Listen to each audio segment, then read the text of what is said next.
history as we transition away from the bridge and the reliance on bridge tolls to self-reliance throughout the port. And so I think this is an excellent opportunity just to review some of the goals from the spring planning. Number one, safety is always our top priority, especially when it comes to the bridge. So that's always our guiding principle for our number one goal. Two, we've been looking at ways to improve transparency. Three, we're looking to pursue projects that will generate positive net income. Number four, which is kind of the antithesis to that, is pursue practices that decrease our operational costs as much as generating revenue. Five, always look at ways to review and update our policies so that we can become more efficient operation. Six, preparing for bridge replacement. And seven is investing in employee training and education. One of the things I asked the commission to consider as you go through this, and that is, do you see a role for the board in the community after bridge replacement? Focusing on economic and recreational development when the bridge goes away. And so in the past, that has been reaffirmed. That's something I always start off with. Two, the waterfront recreation, commercial properties, marina basin, and airport departments continue to run a deficit. Three, approach each department cost center with the premise that there will no longer be toll revenue to support it. Four, port initiatives should focus on projects that generate positive net income. Five, keep and lease port property. If a port-owned property is sold, however, proceeds should be identified for other asset-generating efforts. Six, financial transparency is critical for building trust with our citizens and users. Seven, continue to review and update port policies as part of educating and informing the public about port operations. And then eight is incorporating green energy concepts into our design when appropriate. And then the other item on this, so I don't know if there's any feedback specifically to that, but as we go through, I'll pick up on the conversations and put together kind of a summary document that we'll bring back in December, just to kind of update those themes and goals for your ultimate approval. The second document is the my performance evaluation goals. And so, as you know, SDAO conducted my evaluation. All of the goals that came from the Port Commission are included in this document. They're separated into tier 1, tier 2. And so really those tier 1 goals, and just want to make sure this is aligned with the commission, is the office relocation, preparing for bridge replacement, being ahead of that curve. So that is my goal given by the commission. I just wanted to make sure that that's still the number one goal you want from me. 2 is completing the strategic business plan, which is we're going to be going out. That scope should be done by the end of this month. 3, which is kind of really a genesis of this entire planning session, is really advancing your goals that are set in from these planning sessions. 4, develop a succession plan and bringing that document to the full board for approval, and then increasing my participation in regional, state, and federal forums. So there are other ones in there as well, and so obviously those are all very important. I don't think you need to read them all to us. Nope, I'm done. If those are acceptable to you, I was just getting feedback, and if so, we'll incorporate those into the work plan. So with that, then that takes you to the to Debbie's. All right, so on to current financial overview. I think we just need a broad overview because we've already went over last time. Yeah, and that's what I was hoping for, is to just well, I did get questions from commissioners ahead of time, which I really appreciate, because then I can research and give thoughtful answers to that. Kevin did want me to give a shout out. We have a couple of budget committee members here, and so we have Larry Brown and Judy Newman have made it. So we appreciate having you guys here. You have so much knowledge that goes back even before the rest of us were here. And so that institutional knowledge. You're old. That institutional knowledge is invaluable. So I think the main thing I wanted to mention, so we started with last year's financial statements, which have not been audited yet. But I think the main thing I wanted to point out is that we're in really good shape. We basically, mostly to kind of look at it, we spent what we brought in, which we didn't overspend. So that's always a good thing, is to look at it that way. As Kevin mentioned, we've one of our financial policies, actually, so for the whole port, is to use one-time revenues or resources for one-time expenditures. So in other words, one of the goals that I've had in the new financial accounting software and all of that is to take things like when we said we thought we were going to sell the Big 7 building, then I set that aside and don't allow those kinds, if we did sell it, not allow those revenues to fall in and accidentally be used for operating. Because you can use it for operating, but that should be a conscious decision. Whatever you use those proceeds from any sale, and if we sell the lower mill property, same thing, should be a conscious decision on what those are being used for. So I really worked to try to get our financial reports and that to where we can identify what money is coming in and what we are specifically using it for, and to get that really more obvious, so it's more transparent. So that's been my goal, and I think that we're starting to accomplish that with the new accounting software. And I think last year's financials kind of show that we can show we've got the bridge separated, so we can see exactly what the bridge is bringing in and what's being spent on the bridge. And then there was a conscious decision to transfer some of that revenue into the general fund, and that was done. So that's kind of where I was at with the 24-25 financials. We do have the first quarter under our belt in the current financial year, and there's really nothing unusual. So from a finance standpoint, that makes us very happy when everything's just going along smoothly and as expected. And I can say that that's really where we're at with our first quarter, is that as far as from a financial standpoint, everything is falling in pretty much where we expect. The port isn't linear in the sense that we have a lot of revenues and a lot of expenditures that are seasonal. Obviously, we ramp up in the summertime. We have more parking. Parking actually starts to kick in January when people start buying season passes. And then, of course, the daily is all pretty much summertime. But then our expenses also go up in the summertime when we have our summer help that comes in to help clean bathrooms. We have parking enforcement. All of those things are in the summer. So, and our fiscal year ends right in the middle of our busy season. And so it can be difficult to do something on a linear fashion. But looking at it, when I talk about the first quarter, we're pretty much where we should be and where we would expect to be on that. Getting into the 10-year forecast, this is where I spend a lot of my time in preparing for this, because I want to see if we do something, if it's going to have a negative impact over our operations over time. I want to know that, because we need to cut that off at the beginning, or make the decision of what we're doing at the beginning, and not get 5 years into it and discover that we've lost a bunch of money. And so, or that we've made money and then we cut back because we didn't know we had money. And so I try to take a look at these things and expand them out over 10 years. And I try to focus on the big stuff. So I know a question came up about the boathouses and whether I looked at the impact that was going to have if the boathouses go away. Boathouses bring in about $20,000 a year. And so it's not a big impact to the port from a financial standpoint. I know that you guys are going to talk about it more from a political standpoint in the future, but from a financial standpoint, whether they go or stay isn't a huge financial decision.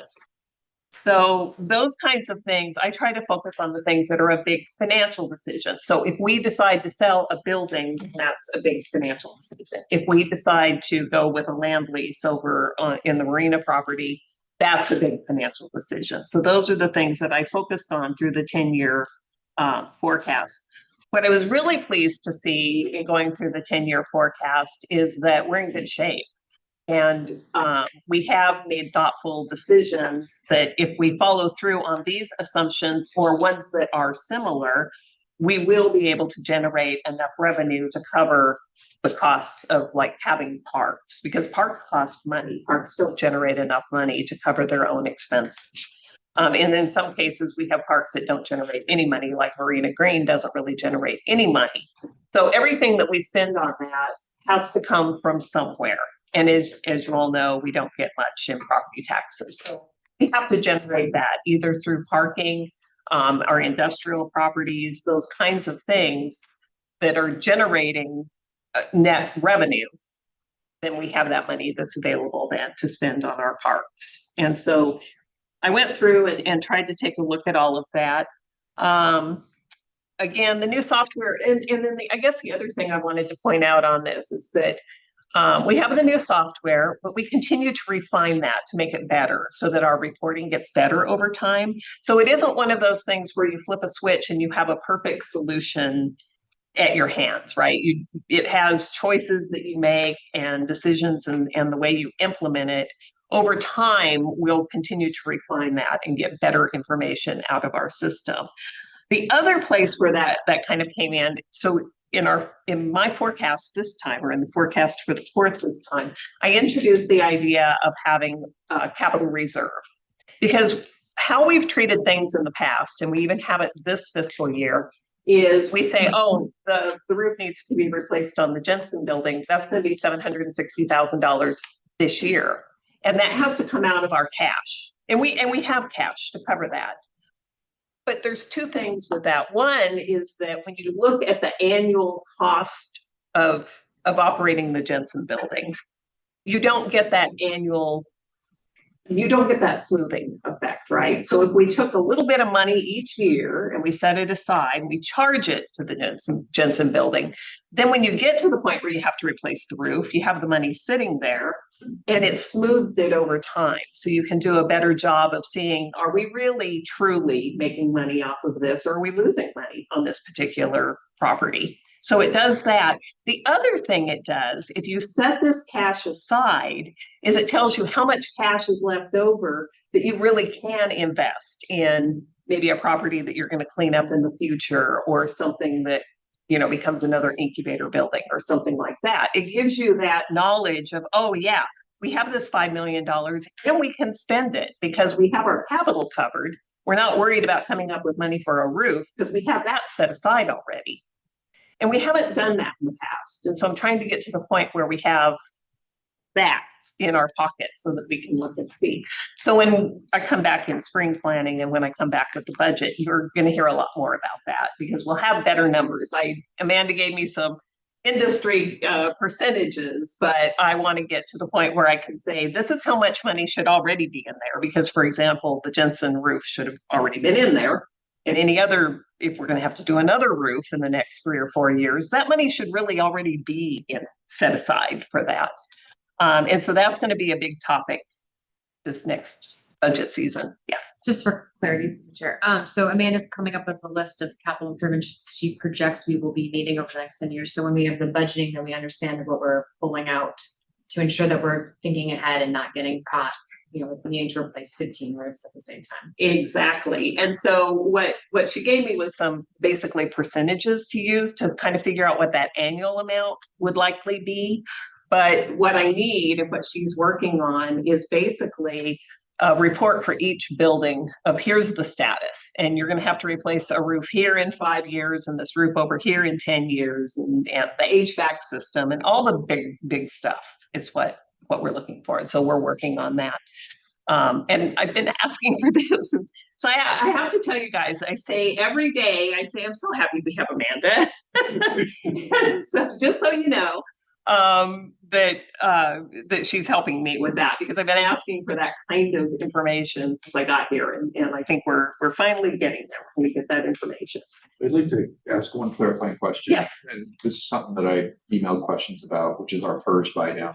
Yes. And so the PERS buy down is, you know, we're taking a pretty big hit on that now, but is it correct to say that the the future savings that we're getting from that is reflected in lower numbers under our personnel taxes and benefits column. Yes, and I was conservative about that, so I'm thinking that we're gonna save even more than what I put in there. The hard part is to know where PERS is going to end up, because Right. it will definitely save us money. So first off, it's amortized over 20 years, so it'll save us money for 20 years. Hopefully in 20 years from now, PERS will have a better handle on things and we'll be in better shape by then. But it's amortized over 20 years. And then the other thing that I don't know, so even, well, of course I show benefits in total here, but even PERS, I think we're definitely seeing it lowered now because we got about 6% knocked off of our rate. So our rate went from 16, 17% down to 10, 11% that we're actually being charged now. What I don't know is what's going to happen to PERS the next time we have a rate increase. And so it may go up some, but I don't think we're going to, so we're at 16, 17-ish right now. But for anyone looking at our financial documents and saying, wow, that's a lot of money to PERS, the takeaway is that you can't, it's not easy to see the benefit in the documents. Right. Because it's over 20 years and it's a reduced number that if we hadn't done the buy down would be much higher. And exactly. Yeah. Okay. I just want to make that clear so that anyone looking at this be like, why would you do this? Where's the benefit? So that's the benefit. Okay. Exactly. We will have a reduced PERS rate for 20 years. Super. Because we did the side count. $300,000 grant as well. Yes, and plus, right, so we kicked in 1.2 million, but then the state gave us 300,000 on top of that to get that. So part of that, Free money. yeah, it was free money, and so it's hard to say no to that. And we had the free cash, like I say, available to do it. Yeah. Okay. So other than that, I don't think that I had a lot to say. I don't know, did you guys have any additional questions? Well, we have the staffing issues, but we can discuss that. Oh, I do, you're right, that I do have staffing issues. And basically, I think the memo pretty much covered it. We're still, it's hard to believe, because I feel like that toll booth has been closed forever. It's been 7.5 months that the toll booth has been closed. And so we're still learning what can consultants do for us? What can our contractors do? And what are we going to have to staff up for? And the biggest need that we have right now is somebody to answer the phone. That's our biggest complaint. It's an ongoing complaint. Biggest complaint is that nobody picks up the phone, or I call and I don't get a call back for a day or so. And so that would be the main focus of adding a person, and they'd be paid for out of the bridge fund. It would be we have 2 people that are full-time bridge people. And so this would be a third full-time bridge person up front. And then I also asked for a half a person just to fill in while we actually have 2 people going on maternity leave, but one is one of the front office people. So this full-time person would help for that while that person is on maternity leave. And then the other one is an admin person. And so we would need to backfill some of that. That person does a lot of things besides, a lot of the things that she does can be put off for a while. So it's not a day-to-day urgent, but so we do need to cover some of her services. Thank you, Debbie. I think we'll have more discussion on the staffing at regular session and also at the end, we talk about the bridge. But I really appreciate all the systems you're putting into place, because talking about succession, I don't know, like, did you have put so much work into it? I think it's gonna be so much smoother when you decide to leave. I hope so. That is actually one thing I keep looking at is my legacy when I do that. What will my legacy be? Well, I have only one question, since we do have some members of the budget committee here, and I would just like their opinion on, since you've been longstanding members of our budget committee, are you noticing a positive forward change? Are you cause for concerns? What she does. She makes sense, and it seems to be able to explain it pretty well. I mean, it seems to be like it's easier to understand. And I know even on the reports, it seems like it's starting to there's still some questions and we'll get to those, but anyway. But yeah, it seems like it's, whatever she's doing is pretty amazing, I think. So I think she probably shouldn't leave. No. Not allowed. I don't know. I for one don't miss the 3 hour presentations on the financial program and the forecasting and what it's based on and Debbie knows because we're those. But anyway, I think we've made incredible progress thanks to Debbie in just rationalizing the way we approach looking at both forecasting and current operations. So I'm really happy. Perfect. Thank you. Thank you for all your time. That's a good question. So currently it's on consent agenda as the following move the discussion. So are we going to discuss later? Do we want to? We're gonna I'll let it later. Right. Okay. Sure. Okay. Thank you, Debbie. Move on to the key issues projects currently underway. Yeah, so thank you. So the key issues for the coming year for fiscal year 25-26. So this is really in two parts. One is the projects currently underway or complete some spring planning. And so that's an informational report. You know, there was a document that summarized all of those. Are there any questions about anything in the projects currently underway or complete? I like seeing the list. Yeah. Just the one thing about the cell tower on the waterfront. Yes. Yeah, seeking commission feedback. Yeah, it can't be an eyesore. Yeah, and then you want to just touch on there's conflicting numbers. One was 120 and then there's the 8 foot, so maybe address that. Correct. So it's my understanding our first LOI that we got was just a general catch-all for Verizon, which gave us the max height, which is what showed 120 feet. Kevin and I obviously pushed back on that. We can't have a 120 foot structure on the Jensen building for a lot of reasons, mostly because it's too gorgeous for that. And so upon pushback, it was, lower than 8 feet. We went ahead and had our engineers go out there and just make sure that a new roof and or the current roof could sustain 8 feet, or with wind and winter. The engineering report kind of gave us the thumbs up with when you get your final diagrams, we'll give it a once over. And so pending a core drilling of the roof to see how much weight's already there, which is not what engineering determined, to see how many layers of roofing have gone on to the Jensen building over X amount of years, we should be able to proceed with under the impression that it would be max 8 feet.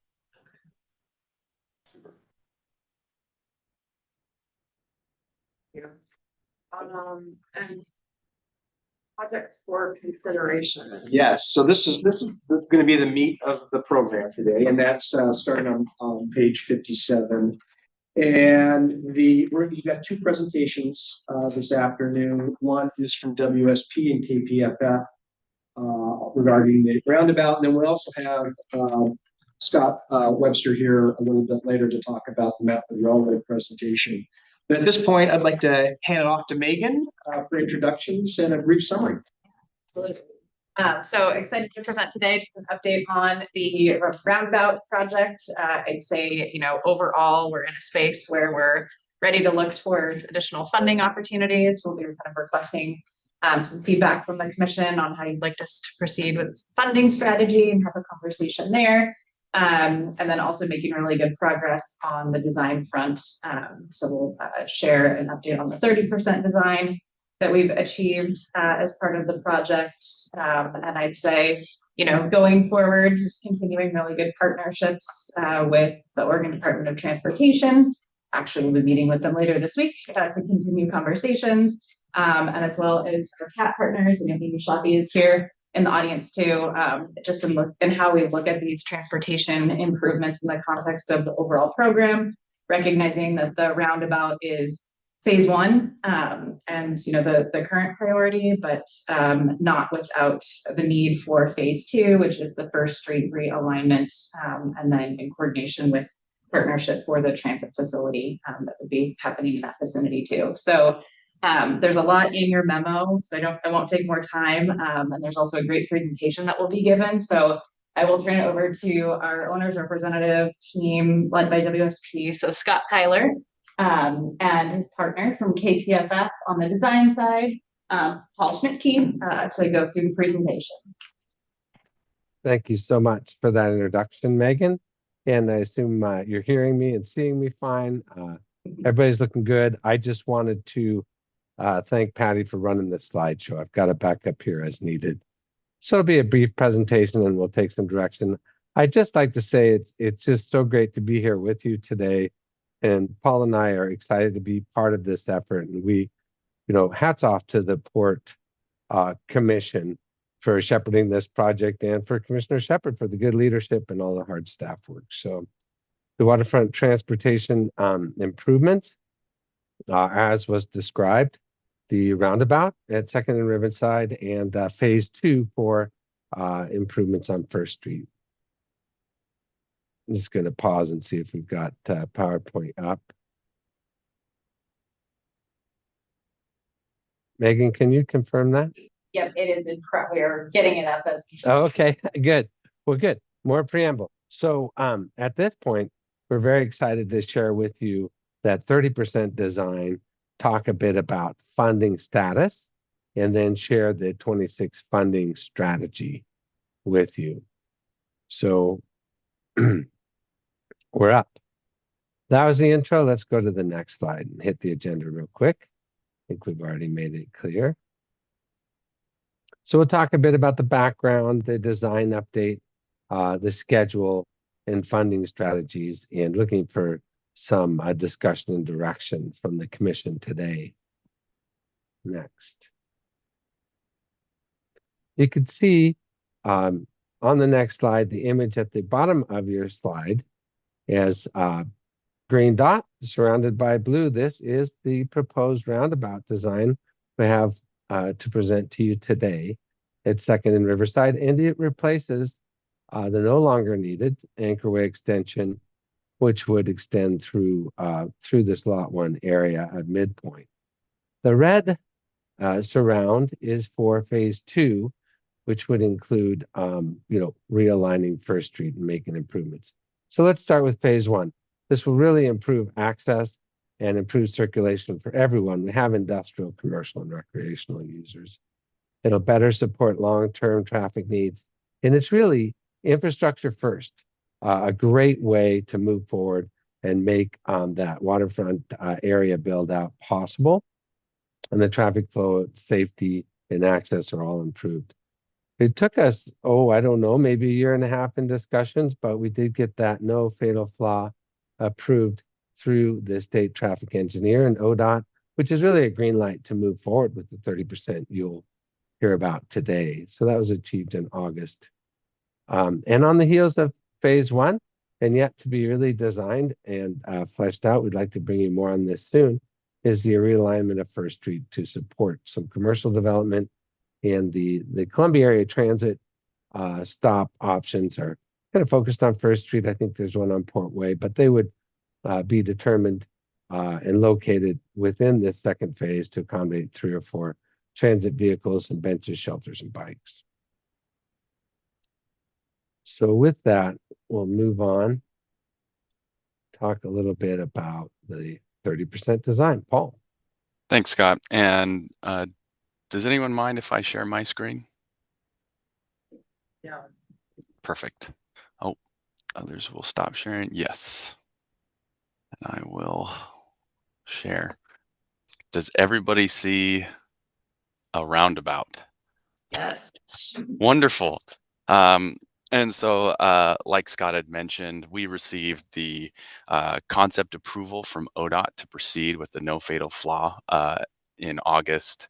And from that point, we have been designing as fast as we can, trying to maintain good coordination with ODOT and port staff as we've just really tried to push this along as fast as we can, but also understanding that there's a lot of design aspects here that need really good attention, particularly with constructability and also maintenance. And so we've looked at the design with our partners at DKS, and our design accommodates or is designed for WB67s. We know that there are large vehicles that are going to be using this roundabout. We have met with the ODOT mobility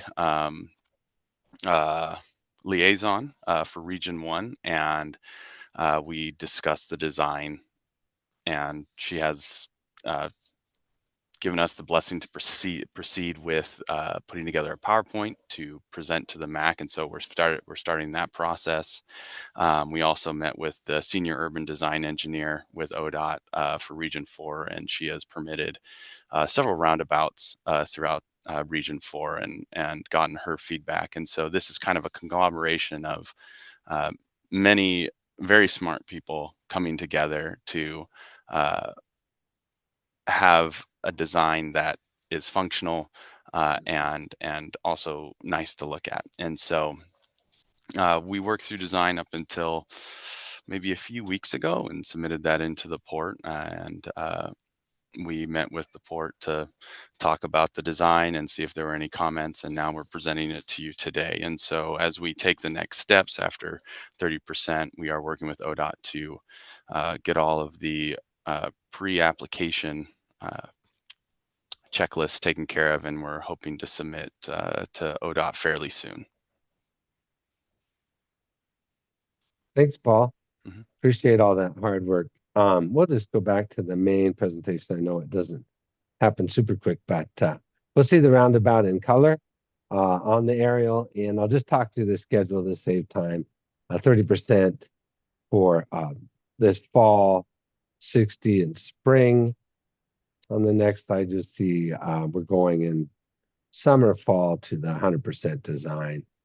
The permitting and bidding happens in spring of 27, and construction summer of 27 through summer of 28.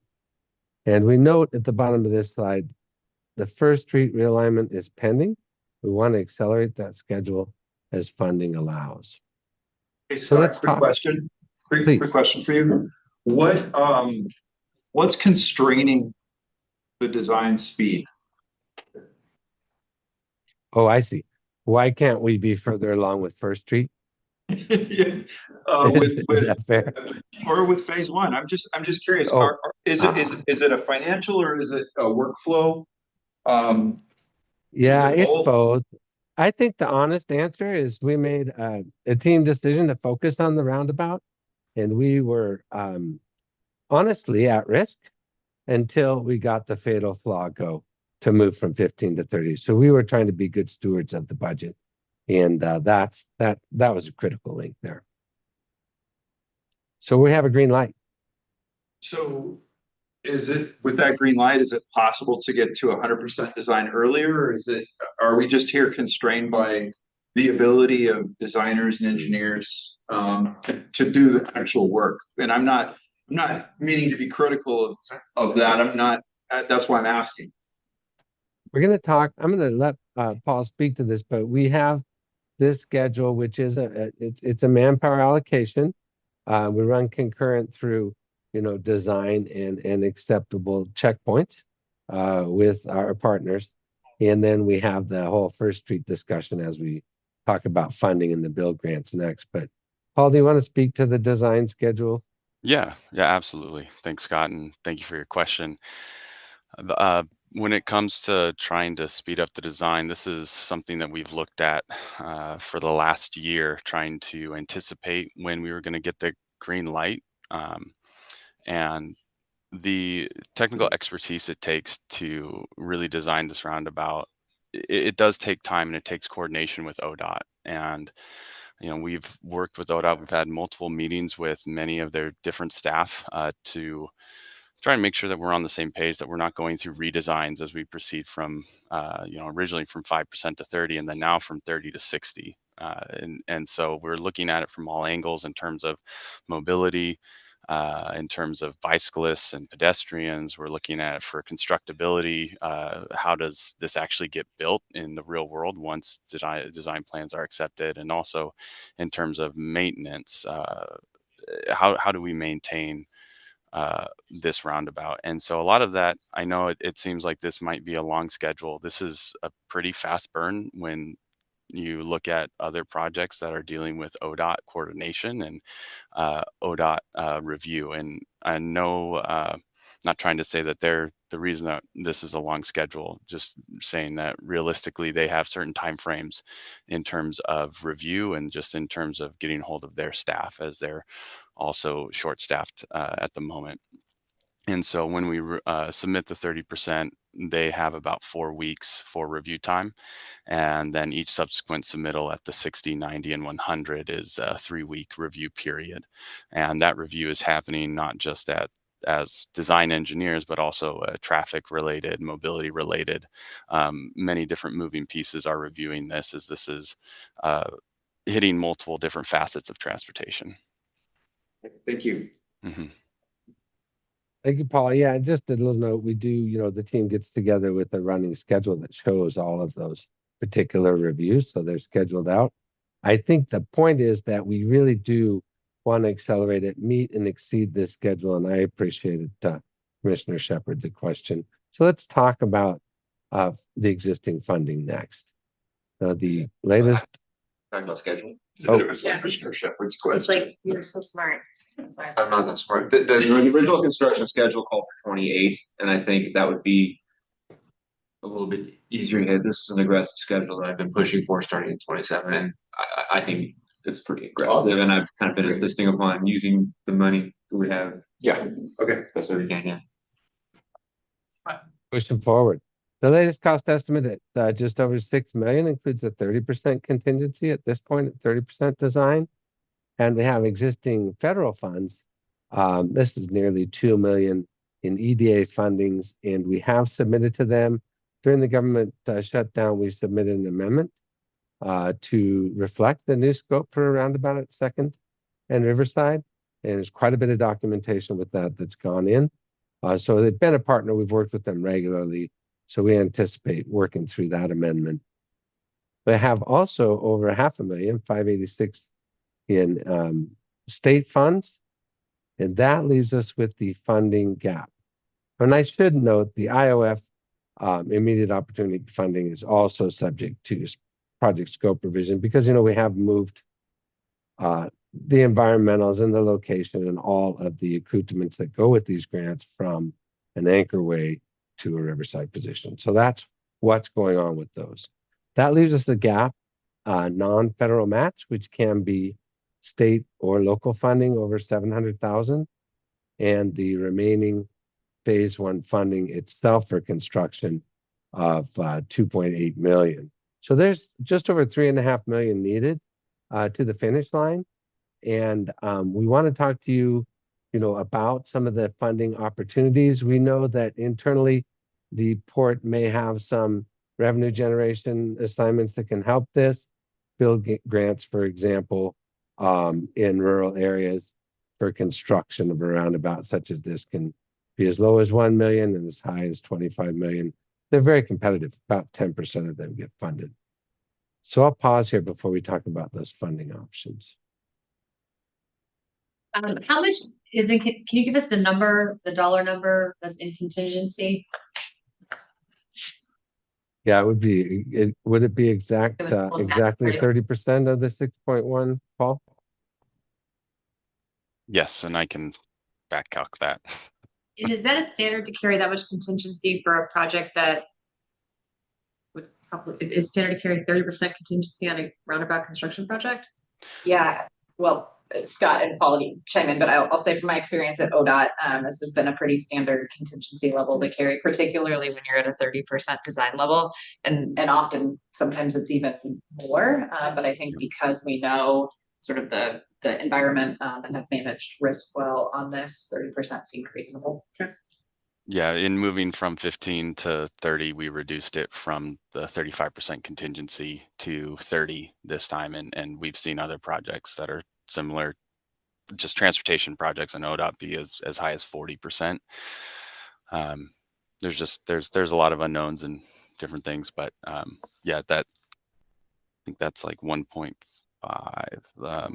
But I'll get you a number. Gonna be closer to 2, but high ones. This is a great question. One of the things we did on the latest cost estimate is index the dollars to 2028 when we plan to complete the project. So we're really trying to look ahead. Other questions?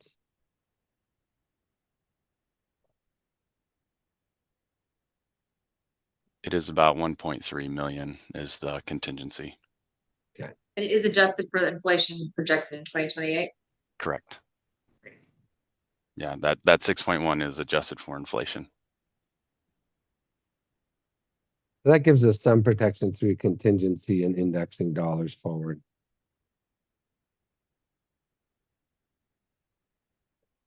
So how do we fund this gap? Wait and see if there's another question. We can move to the next slide. Okay. Let's talk about an opportunity. The Hood River White Salmon Bridge Authority Action Plan. This is a plan that really keys off of the new bridge over the Columbia and providing pedestrian and bike connectivity into Bingen and White Salmon and into Hood River. So this action plan is ongoing right now, and it makes projects, there are 40+ projects so far in the draft action plan, eligible for Safe Streets for All funding. So the port is invited to review and participate on the committee. We feel the port projects, phase 1 and 2, should and could be included. We do look for your direction. The considerations are to strengthen regional funding competitiveness. We may see ped bike grant opportunities come up that can help fund part of the project. And we're not looking at, other than staff time, any commitments. They will ask for agencies to sign on the final action plan list. But Scott, I'll make a quick comment on that. This is just a maybe avenue to getting some money. It's not a primary funding. It's something that the bridge is doing that it might, if we participate, you won't be required to do anything, give up anything, sign anything that dedicates land, anything like that. It's just being part of that plan and that program that may open up some avenues for funding. Because the bike trail is technically part of this project. So it's just a maybe, it's definitely not a primary. I appreciate that clarification because we're getting to the build grant on the next slide. Other comments on the action plan? Maybe as part of our discussion, you can think about if you have further questions or you'd like to see this move ahead. Yeah, and the only thing I'll note on the action plan is commissioners, you'll see this on the regular meeting as well for consideration of the direction for us to participate. Thank you. Thank you. So our funding strategies, the build grant, better utilizing investments to leverage development. These are the old RAISE grants. This is our best shot, and it's the backbone of our 2026 grant funding strategy. The notice of funding opportunity is expected late fall, typically late November to late January. And you're going to see the criteria from the last round in 2025 below. But you're eligible for planning in phase 2, for capital projects, phase 1, or perhaps even going all the way through capital for both. We looked at all these options. You do need a 20% non-federal match. You must consider safety, sustainability, quality of life, connectivity, economic opportunity, keeping your system in good repair, partnerships, and innovation. Let's go straight to a recommendation on the next slide. We think it makes sense to do 2 build grants, phase 1 construction and a phase 2 planning grant, 2 separate applications. So either one is actually analyzed on its merit and is competitive. Keeping in mind that you can do 1 million to 25 in construction, you have a 3.5 roughly need, but part of that's match. You're probably getting really competitive for that 10% that make it if you can get down closer to, say, that 1 million minimum for a rural grant. Phase 2 planning, that's really to get into all of the pre-design, permitting, and other considerations, such as do we need, we don't think we need right of way, as in phase 1 or phase 2, because this is port property. But there are other considerations in pre-design. And we really don't have a handle on cost yet. We want to bring this back to you, possibly even in December, and say phase 2 at a planning level may cost this, and this is a reasonable approach to a grant. Okay, your alternatives can be just let phase 2 be and apply for a construction grant for the roundabout. And we feel that's kind of shorting the opportunity for planning money on phase 2. You can do pre-construction and construction for phase 1 and phase 2. But again, phase 2 isn't really ready. They're really looking to fund as the last funder, Build wants to fund, the US DOT wants to fund shovel-ready projects. The third bullet alternative below, phase 1 construction and phase 2 planning as one bundled application. So the problem that we have here is that then you get one approval for 2 phases or one denial for 2 phases. Any one of these that you try and isn't successful, you can get a debrief and do better next year. The final one, partial award, really is just because you can pay for your pre-construction activities and ask for just construction dollars. That clears a little bit of risk and contingency with US DOT, but it isn't an approach that we feel is timely. Again, focusing on phase 1 being shovel ready and phase 2 really needing planning funds. That's a recommendation to grant applications.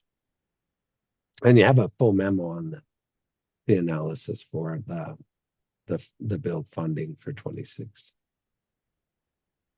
That's a lot, but let me know if you have questions and would like to discuss the build grant strategy or the action plan. I have a question about, in the memo on the build grants, this would be option 2 is the one you're recommending, correct? Yes. Yeah, are we hamstringing our efforts on the construction application, the capital construction phase 1, if we decide to allocate a bunch of money to that project internally? Oh, I see what your question is.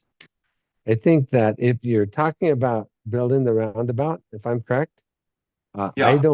I don't think that your chances go down if your ask in real dollars goes down, as long as you meet that $1 million minimum for a rural application. I think it possibly just goes up and becomes more approvable. And of course, you have to do that cost benefit analysis for construction, with 1 being the minimum, which is it the benefits at least match the expenditures in terms of the cost benefit ratio. Did that help? Well, I'm just thinking, if we decide to, say, earmark some money for these improvements, could we do something, say, just say that, okay, we're going to earmark, let's just say $2.5 million for waterfront improvements that we might use for phase 1, we might use for phase 2.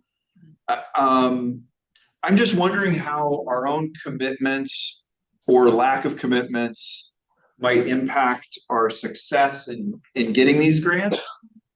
Right. Those commitments will be fleshed out in the application process, and they will need to be quite clear and convincing. You have to have, the backstory. And Commissioner Shepard, you're good about talking about, where we are in the history of planning and what we're achieving here, which is a real step forward to clear this place for development. Now, I think you tell the story and the merits are on the construction grant for the roundabout, and you tell a similar story with the merits for moving planning ahead on phase 2. It could be one story, but I don't think that if you go for 2 grant applications, that you're going to be able to necessarily, and I'll ask our federal grant expert, have funds allocated. I don't have an exact answer on that. I'm just feeling like it might play into the cost benefit analysis and be less than a commitment to the roundabout. You don't have to have the cost benefit analysis for the planning grant on the First Street. We also have the 20%. We have to make sure. Absolutely. Yeah. Yeah, absolutely. Okay. You know, and I'll just add to, you know, the feds always like to be the last dollar in. Mhm. So Absolutely. to your point, if there's a commitment that we have funds, otherwise, then are we lessening the case for the feds? And so I think I like your idea of broader waterfront as a potential way. Yeah. Okay. Great. And we're positive build grant is still something we can apply for? Yes. When the notice of funding opportunity comes out, as we anticipate, comes out before Thanksgiving, closes in January, it's sort of the great happy holidays in the grant world. All our federal grant people are working hard, but we do have the capacity to do too. I was making sure, because I know there's been a lot of USDOT shifts and but so make sure we're not just assuming this is happening. We have confirmation that's coming, so. Make sure. No, we can't confirm it until it comes out. We anticipate it. It's a good question. Yeah, but Scott, I guess it's fair to say that you've got an expert grant team that's got a pretty good line in on sort of what grant conversations are happening. Is that a fair statement? Yeah, I think that's fair. Maybe the bigger question is not if, but when. The schedule could Yeah, slide so a bit. USDOT has monthly webinars where they talk about the grants that are coming up, so I just hadn't heard this one on that call, so just making sure we're not all eggs in our basket. So are we as a commission being asked at this time to approve an option for this? One of these options for the strategy for the build grant to go with? Yeah, I mean, I think it would be, if possible, it'd be helpful to get the direction today. If there's further conversation that is needed, we could accommodate that. I mean, I've already asked a bunch of questions about this to try to understand this as best I can, but yeah, I like the recommended option. You've already funded it, by the way, as far as the grant applications and that. Yeah. So this isn't an ask for more money to do the grant. Right. But It's already been great, it's already been written. It's in the budget. yeah, but Yeah. do you guys feel good about the recommended option? Is Is there anything that would hinder us if we went with a combined effort that could preclude us from phase one? Like, we wouldn't get deemed, okay. No, I think if you do them together, then it's like high risk, high reward there. And you have the potential to not carry either of them forward. There's with the recommendation to proceed with a capital application and a planning application. You can in those applications reference one another, but they're at least a separate sort of ask. And so if one goes forward and the other doesn't, at least get to move forward with And then partial. to your question, if you are awarded something, you can then take any capital that's been allocated by the board and move it wherever we want. So we're not dedicating it to one specific thing. so I would just say if guidance is being requested, we should You've been guiding. do the guiding Then do you One more- concur so with that the things can move forward. Yeah. Well, hang on, I just So- have one question though, before just one question for the application. In phase, when you're applying for the one funding, you're gonna say, we also have an application that says other funding, but you have to put your package together that shows the cash flow and your intended. So how are we saying if we don't get phase two funding, what are we gonna say in the phase one funding to show confidence in the grant reader, or vice versa? In phase two, you're saying we're expecting to get it for phase one. How are you gonna show if we don't get it, how are you gonna still be able to move forward? 'Cause otherwise, it's a high risk. It's Yeah, a I very think good, it's very astute question, Go ahead, Commissioner. The two applications can cross-reference each other, but they have to stand alone. So we could, for example, hey, let's try again next year on the roundabout, and we'll still need planning money because it's an improvement package, but it could move forward. And the planning work and the pre-design work would go. Ideally, you get them both funded, and certainly we all understand the importance of getting the construction money. But I do think that they have to stand alone and they can cross-reference each other, and I believe they will. make a good case individually. Conditional on the month, right? Yeah. It's essentially, it's one project, really one and one A, but we're in that grant application, it's two different projects. Yep. And I would argue as well that if there's a circumstance in which the phase two planning is funded and phase one capital is not, the planning work could still continue on phase two while we continue to seek additional funding on phase one. So they're part of the same program, but they do have that independent utility. Typically, these grant applications would come to you for approval. So that's probably in a few Yeah. months. So, yeah, go for it. Thank you so much. Yeah, thank you for looking We- at all of the Yeah. We options. just have you're so welcome. We just have a thank you slide and you can talk further on direction on the bridge authorities work, but this is the big one, getting the build grant approach going. And we'll try to bring you more in terms of planning level cost estimates if you have time allowed in December. Thank you. Yeah. Continuing on, Continuing on with the cat. if you don't mind, we do have Scott Webster here from Mount Hood Railroad, and he has a presentation. If the commission is okay, could we have him do his presentation at this time? So Daryl, do you want to make some introductions and Maybe just like a 2-minute break. sure. You're the chair. Yes, your prerogative. Thanks again, Kevin. We may go ahead and sign off. Yep. Thank Thanks, you. everyone. Bye. Thank you. Gotta use the gavel more. Yeah.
All right, Commissioners, picking up where we left off at our last commission meeting, Mr. Scott Webster came and spoke at public comment regarding his proposal for the port's commercial dock. And as part of the commission's resolution that staff bring to you at spring planning and fall planning, any proposals that we think are really viable and would be great to hear. Scott is the one that was the shining star out of them. So let Scott take the floor here. Great to hear that we were. Shining star. Well, thanks, first of all. I know this meeting is a long meeting. You've given me time, and we really appreciate it. Just a little bit about our companies. I touched on this before, but we have 3 operating companies that we run in the valley. Been around for a long time. I'm 3rd generation Orchardist. My brother Addison and I started the fruit company in '99, so that's been going for about 27 years now. And then we picked up the Mount Hood Railroad 4 years ago. And one of the challenges in our business, in the gifting business, is we're really a Christmas business. So we do 80% of our business in 6 weeks. Very, very difficult to run. So we've got in the off season we have 36 employees at the fruit company. And then during the peak, we go to 400. So imagine running that for 6 weeks. It's a challenge. And we love that so much, the pain that put us through, that we bought another each season. And the Mount Hood Railroad's much the same. It's not quite as peak, but it does. The peak for us is the Christmas train or the Polar Express that we do now. So we go from about 13 employees at the railroad to about 100 now. That we do, and we need a few more Santas and elves. So you guys got a nice beard. Santa last winter. We have a Santa suit, like a real Santa suit, yeah. Wow. We're actually taking care of so far. We've got some really good people that step in. The venue we're talking about today is a stern wheeler, and we're hoping to bring a stern wheeler back to Hood River. The stern wheeler that you guys have seen down in Cascade Locks, the one that used to be here, is about 150 feet long. The stern wheeler that we've located and we have earnest money down and we'll be closing at the end of the year is 99 feet. So it's about 2/3 the size. We looked long and hard for the right fit. There was a boat up in Seattle that we found, but it would only hold 60 people and just didn't look the part. You're going to see you've got a picture in your packet, but this boat we think could really become a real icon of the river eventually. It's really charming. It's used a lot for weddings today. It is an active tour boat. It's called the Indian River Queen. You can look that up. It's based out of Cocoa, Florida, owned by a gal named Penny, and she's just retiring. She's in her mid-60s, ready to retire. So we're going to be shipping the boat through the Panama Canal on the top of a larger boat. And it's got to go to Canada because of some weird federal rule. And Dale Orgain, who's presented to the group here, he's going to captain it down from Vancouver down to Hood River. But should arrive in the late spring. And we're hoping to start running cruises either the middle, late May to beginning of June next year. So that's a little bit about that. If we could go to the next lesson, actually the next one after that. The asset is going to be owned by the Mount Hood Railroad. One of the things that we've seen as an organization is how powerful it's been for us to not focus on trying to build a gifting company in the off season. Again, we're a Christmas business and we've tried that for 20 years and it just doesn't work. The ROI is not there. And so 4 years ago, when we bought the Mount Hood Railroad, we started putting more of our capital just into tourism in the off season and came to the admission that, hey, we're a Christmas business, let's embrace it. And so we do spend quite a bit during the holiday with our gifting company, but then when it comes to the off season, those reserves go into tourism. And that's what we've been building the last 4 years. You'll see what the traffic counts have been.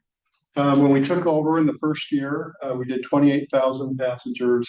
This year, we're on a run rate to be 58. We think it will actually surpass 60,000 this year. Most of those people come in from out of town. We've done the polls on that. We do have a lot of locals too, but I would say 90, probably 6%, 7% are from outside Hood River.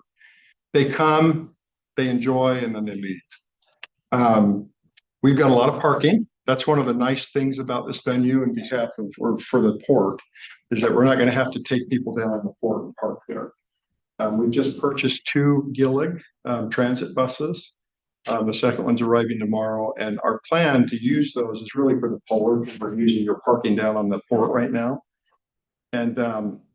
And we know that that could go away someday, so we are working on a plan to expand our parking, which we do have some space to do that.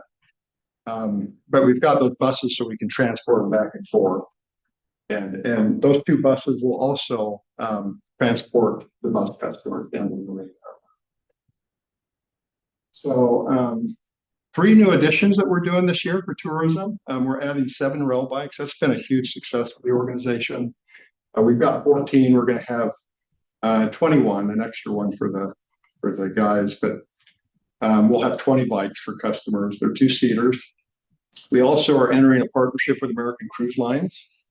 And American Cruise Lines, that partnership looks more like just they're looking for add-on things to do in the community, and they bus their people. I think you guys know quite a bit about their model, but they want to use us both down at the railroad and the things that we do there going up to Pine Grove, as well as bus people up to Pine Grove, the fruit company in the Mountain Line. And then the third thing is the stern.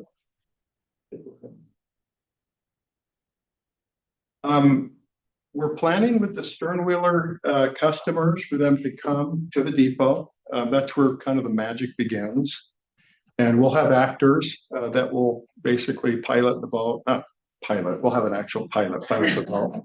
And we'll have actors there. And with everything that we do, we really try to put on a show and make it really fun, educational, and give people a good time. So the sternwheeler folks, we'll fit 400 people in this area. Sternwheeler will only take 149 people at a time. So they'll fit in the depot really easily. That's where they'll pick up their tickets. They'll get kind of a welcome, and then they'll get on the buses and go over and get on the ship.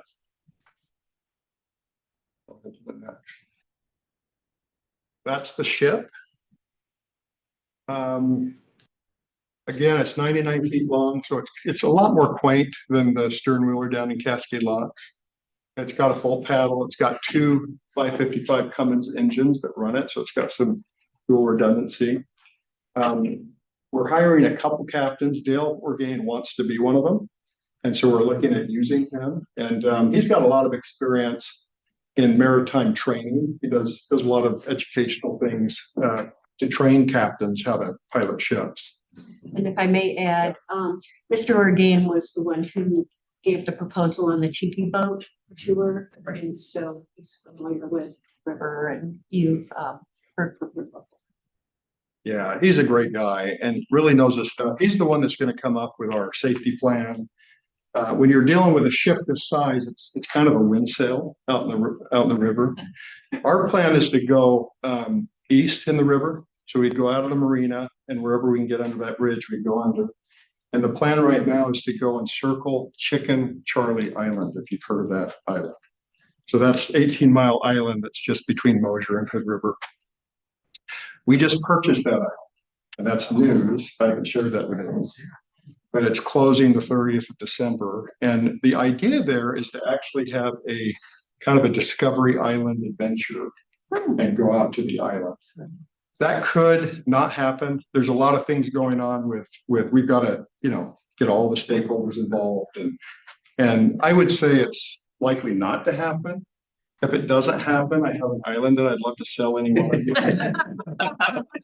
So we think that's going to take about 2 to 3 years to kind of get through that process with them. It looks actually really promising from Wasco County's standpoint. They don't see an issue with it because it's a boat. And so we'll see. We want to be very sensitive to the Indian tribes, to the Gorge Commission, to ODFW, and everyone that's a stakeholder that can opine on it. Go ahead to the next slide. That's a picture of the front. You can kind of see how charming it is. Go ahead to the next. What year boat is she? Yeah. What's that? What year is she? She was built in 1986 in Oshkosh, Michigan. Okay, and was she a replica of an older one? She looks like an Like an older style, that's what I was Yeah, curious. she was. And Okay. she has a lot of history. She was down in Fort Lauderdale. She was kind of, I don't know what happened, but Penny picked it up. Took 2 years to renovate it. So it was in pretty bad shape. She bought it in a government auction. And it was when it was down there in its glory, it was actually in a movie. I'm gonna forget the movie name, but it's with Denzel Washington. If you watch that movie, you'll see it. She's really cute. She's charming. She's a cute one. Yeah, Yeah. yeah, thank you, thank you. She is. Thanks so much. Okay, this is the second deck. So there's 3 decks. There's a bar on the bottom deck, which is closed. So if it's windy, people can stay down there. On the mid deck, it's open, but we have these flaps that come down. And it has a bar as well. And then the top is completely open. And it's where the ship is piloted as well. That's Chicken Charlie Island. It's got a dock. We're having the dock inspected right now, just through our due diligence. There's a really cool amphitheater in here, like a natural amphitheater. It cannot be seen from anywhere in the gorge. And this cliff, just to give you an idea, the cliff kind of slants up. And right here, at 50 feet above that space down there. So that's where we would be bringing people in the boat, getting them off, walking them through these trees into that area. And that's where we'd probably bring, we're not going to do any commercial activity on the boat, meaning there won't be anything sold. But we'll probably bring like box lunches and have picnic tables and have people just enjoy being in the gorge. And to the next slide. You can kind of see that amphitheater right here. That big shadow with the sun right there. The home was built in 1969. The home has been, it was pioneered back in 1892. That was the first European settlers that lived there. And there's been about 7 families there, mostly back in the early 1900s. It got his name as Chicken Charlie Island, not from Charlie Ryder, who was called Chicken Charlie. It was the family that lived there before that moved from Mosier because coyotes kept killing their chickens. And so they moved there to raise their chickens. They had 175. They were white. And so people on the highway would see them. And that's how it got named. Actually, there's a nickname Chicken Island, but that's kind of come and gone. And then when Charlie moved there, he got the nickname Chicken Charlie. Great. That's the boat dock here. If we can't stop here, we've got a great venue just in going out in the boat. And we will be going this path. So even if we don't stop, we'll be going around the island. And this is a really cool geological area in the gorge. You've got the Mosier Slip, the Mosier Fault there, and you've got the Hatfield tunnels right up this way, but you can see them to the left. That's a really, really cool area. With that, you've got to have some questions.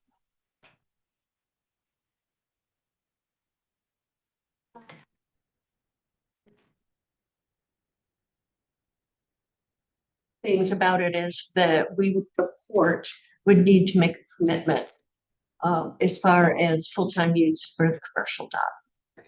So, a question for you on our relationship with American Cruise Line docking. It's a different area, correct? Correct. So it does not interfere with any other existing commercial. Pardon me. So it's just this dock right here, and that's what it would be. ACL no longer uses this. They do all their docking outside, so we still be able to do that. The other cruise line that we do business with is Lindblad. They had about 15 stops last year. They would not have access to the dock. Lindblad has in the past, though, anchored out and brought their customers in via the inflatables. They have the big inflatables. You might have seen them anchored out in front of the Best Western. And other than that, it would just be the miscellaneous boats that would come in and out and utilize that dock that are larger. So the guest dock can hold boats up to 60 feet, a little longer. The Blue Bell has docked at the guest dock before. They all like the commercial dock because it's got the heavy duty power. The guest dock only has 30 amp. The commercial dock has 50. But probably this boat would need a lot more than that. So it would require some infrastructure investment to make it all happen. Have you considered our relationship with the Port of Cascade Locks? Going into direct competition. I've talked to Cascade Locks. I haven't, and I've also been in contact with their captain because he is interested in winter moorage for their 150-foot boat. And so they are aware of what's going on. And I think Mr. Webster may have spoken with them. I did, but I didn't get into details as to what we're doing. Yeah. So I haven't talked to them about being in direct competition necessarily, but let them know. But they don't come all the way up here. They do not. Yeah, I've talked to Jeremiah a little bit about it. He's very supportive of it. He doesn't see it as being a direct conflict. They do like a dinner cruise, right? Mhm. They do a whole variety of different cruises, including dinner, but they also provide a benefit to their citizens. So every Cascade Locks citizen actually gets to access their vessel for free. So that's their focus. We're gonna have that for the Okay, river. yeah. The boat is owned by the Port of Cascade Locks. In perpetuity. So what is That that? would be awesome, actually. Yeah, so what's the ask? Is this to approve the business? Is this to say? It is, would the commission consider a long-term lease agreement for the commercial dock? Okay, What I'm seeing is a local business employs a lot of people. Yep. That wants to lease the space from us with minimal impact to our infrastructure and bring more people into this community who will spend money within the community. I just Yeah. have to say, I mean, I love what you've done with Mountain High Railroad and the fruit company. It's gorgeous. Thank you. I just People. personally don't love the look of Stern Wheelers. Oh, okay. And I feel like it's a little theme parky to have it permanently in the marina. That's just my personal. And I love stern wheelers. They're fantastic. You take Heidi out. Because I love work with them. yes, I understand. Yeah. So so the ask is that we would say we want to move forward towards negotiations to finalize a commercial lease. Yes. I'm a thumbs up on it. Our mission is to promote economic development and also the tourism side, and it really hits both aspects of our mission. So it seems like a really good fit for us. Can I address Heidi's concern? Do you mind? Heather, sorry. Oh, Heather, I'm sorry. It's okay. Your sisters. Twin sister. Dyslexic, that's my defense. I hear what you're saying. Our customer base is pretty old. And so like, it's people with disposable income that are retired, that are vacationing. If you go down any given day in the off season at the railroad, that's what you'll see a lot of. There's families too, don't get me wrong. But they love the kind of the vintage feel, and that's what we were going for with that boat purchase. But What would you say is people who are potentially, what would you say to the people that are like, we don't think that's a good fit here? How would you, I mean, because not everyone probably would agree with this great idea. So I was wondering, what are in your opinion, what are the concerns or cons of us moving forward with this? well, I'm biased, so that's hard to. I guess I would ask like what the concern was, because there's valid concerns. It could go in any number of directions, I guess. One might be that I'm taking up the boat slip, or that organization is, and other boats can't use it. What would another one be? So we are, they're using the current dock that's already there full time. Yes, that's the request, the one that's already built. Yes. And but there would probably be needing infrastructure updates, is that correct? That what you mentioned? Yes, just the electric. I don't know if it's like 3-phase or. Yeah, I was gonna ask two questions. One is the electricity and the other is the security. So most larger boats like that are plugged in at night. They also have a security fence just so people aren't climbing all over them. That would be a negotiation conversation. So Megan and I have both been working on talking to all the different ports and cities up and down the Columbia and how they work with the different cruise lines, and it's all over the map with the different agreements. But some places the company invests in the infrastructure, and then the entity in return gives them a longer lease. So those are some of the things we'd be looking at. With that. Maneuverability in the marina itself, there's no concerns with the size of what you're bringing into the other slips and other, Yeah. doing like sailing lessons, let's say, or, you know, Oh. kids too.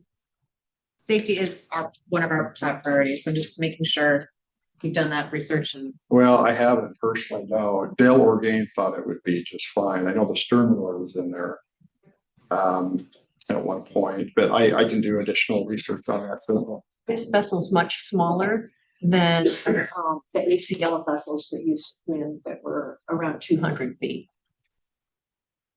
I feel like before we move forward, maybe we should allow some public input and comment.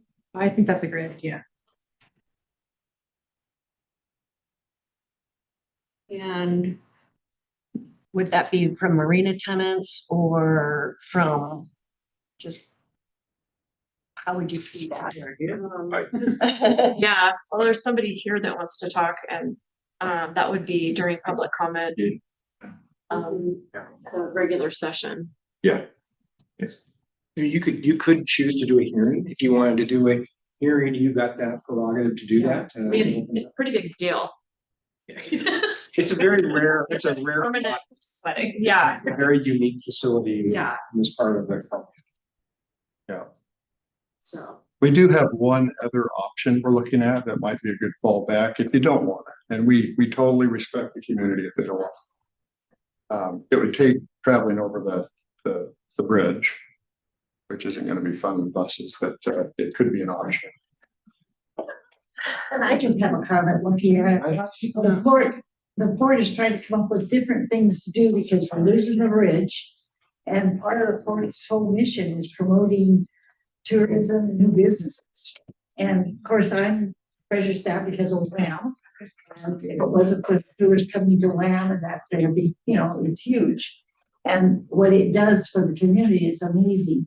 People don't think about it, but every one of these people that come in buy gas, they eat at restaurants, they stay in hotels. It's a big deal.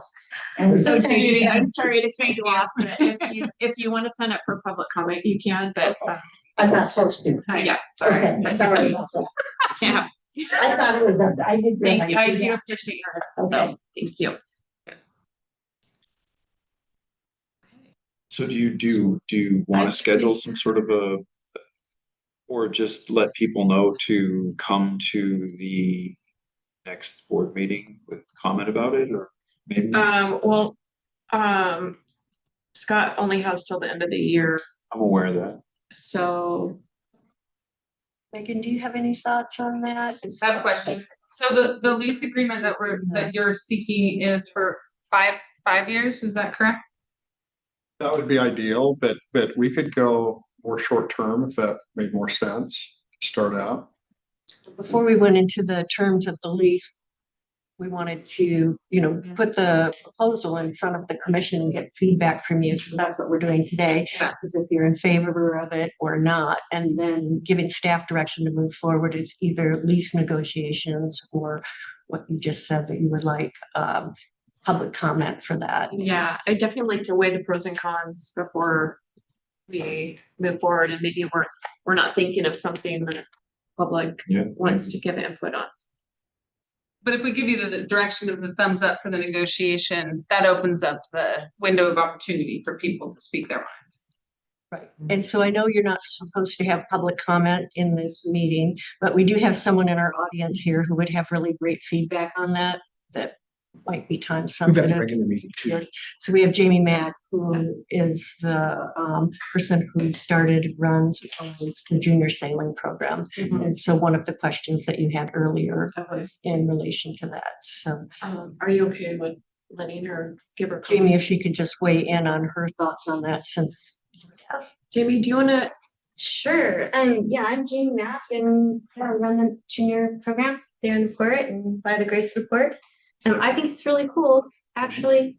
And I know that the port needs to generate funds, so no problem there in my eyes. It does take up a little bit of space and we'll have to coordinate because sometimes our little sailors aren't great sailors. But our instructors always have radios.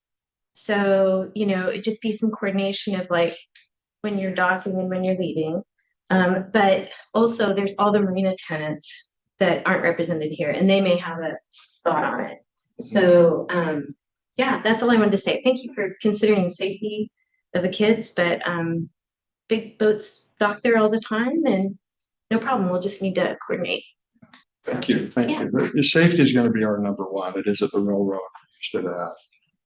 It'd be no different with the boat. We realize it. It's a big asset, very heavy. It's 99 tons. That's how big this boat is.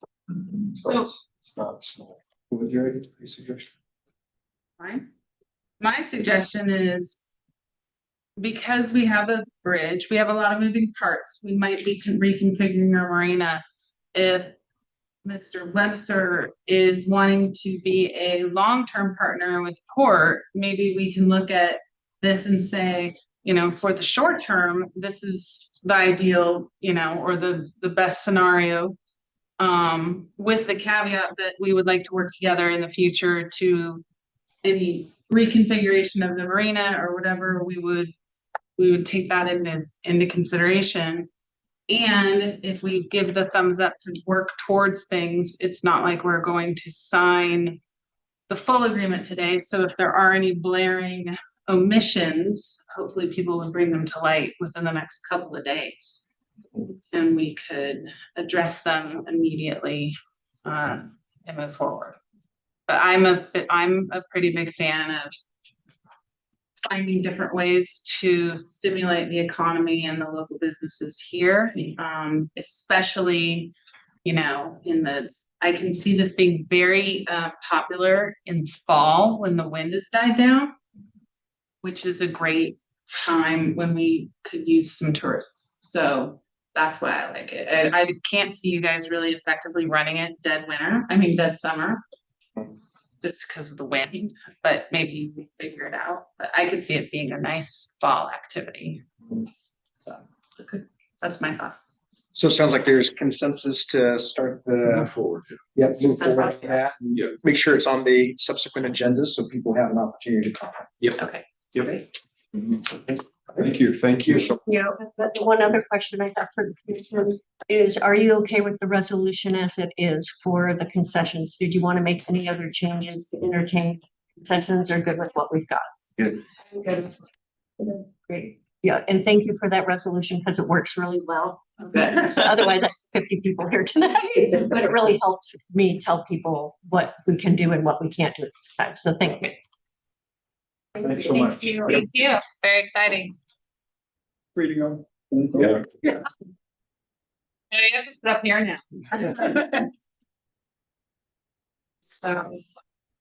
Again, with the Marina East and West. Wait, now we're going back to. Oh, sorry. Yeah, no problem. So this is the Columbia Area Transit IGA bus facility on the waterfront. So we've got Amy Schlappy, who is here. And so as part of the grant funds for the bus terminal down on the waterfront, there is a requirement that there be an IGA between CAT and the port. And so we've been keeping Commissioner Shepherd in the loop on that. And we're very close to bringing an IGA to you, most likely in December. But just wanted to review some of the elements of the IGA. There was a draft in your packet. But the memo does attempt to try to identify or flesh out some of the issues that might be of interest to the commission specifically. And so, we can go down those items, or if you have some general thoughts, whatever you'd like. But I think some of those key policy questions would be good to get some direction in. And I've got some thoughts along the way, but certainly want to hear from the commission. I just have some thoughts on maybe not policy as much as the location. Those aren't Those generating. aren't, oh, okay, okay, That's a discussion that will come after the IGA. got it, okay. But yeah, That's why we have the idea. that'll be something you guys decide. Okay. Yes. I'm okay I with think- moving forward with it. Yeah, I think everything else looks great. Yeah, so just to, if I could, so on the advertising and branding controls, so there's some options there. So it's, for example, and these are advertising that are resident within the actual bus stop structures. They're not anything outside of that. And so, I'm completely comfortable. There's FTA guidelines that will require the type of advertising that can and can't take place in there. I think it's going to be a relatively small amount of revenue. So I think that allowing CAT to have control of those advertising opportunities within their structures would, I think, make the most amount of sense. But you do have the option for the port to be able to review those opportunities as they come up, or even provide some joint branding opportunities. I like this idea that maybe we get a little bit of space for, I mean, we've discussed this a little bit, for like safety rules and maps and things that might be relevant to the port navigating the waterfront. I mean, it wouldn't be a lot, but some dedicated signage space. I think would be great. One other thing. So the port will have some oversight on aesthetics, though, correct? Well, that's one of the items we certainly do have that opportunity. Yeah, that would be important. Yeah. So just having an opportunity to include the port's safety, interpretive signs. Yeah. Location, directional maps, that sort of thing. Okay, that's great.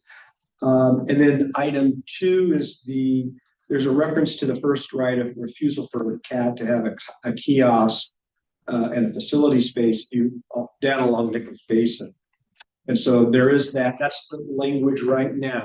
It needs to be clarified. Exactly. That's way too broad. I agree with allowing it doesn't say the word lease in there. I'm not gonna just have one. Right. So, and I think that's obvious, but we need to put in there the opportunity to lease one when we develop that, and I don't know how much more specific you need to be than that, but.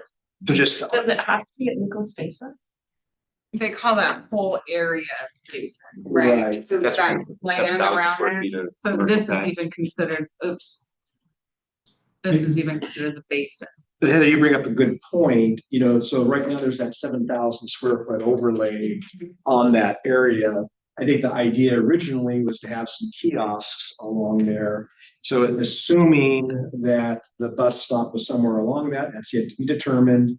Does it, should we give CAT an opportunity for one of those kiosk space where people could buy tickets or get information or that sort of thing? This is one of those rare opportunities for two agencies like this to truly want to work together.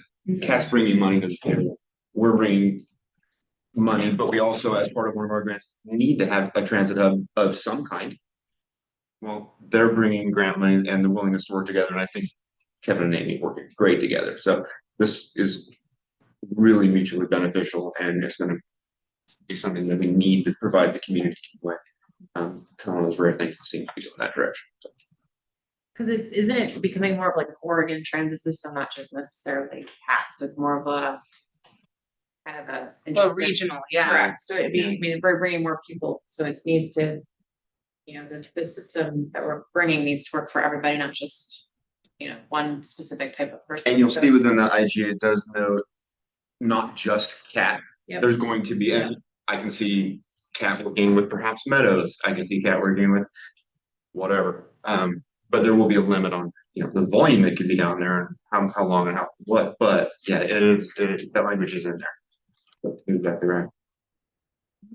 Should we go back to number 1 just for a question? Yeah, absolutely. Yep. So this advertising and branding controls, I'm just wondering, is that something that we need to decide? Is that something that's up at the commission's level, or can staff just work? I mean, The way I read it was staff could probably figure out and bring a proposal to us, or is that you want us to be really? Well, we think the IGA is very close. There's just some of these policy considerations that are there, and there's some choices, there. And so I want to bring those to you just so that we don't assume. And I think I'm fine with CAT having control over their advertising side for, I don't know, 10% or something for interpretive and trail signs. And we're talking about just when you go to a bus stop, the vertical The one- portions of the shelters, nothing else, correct? Exactly. Yep.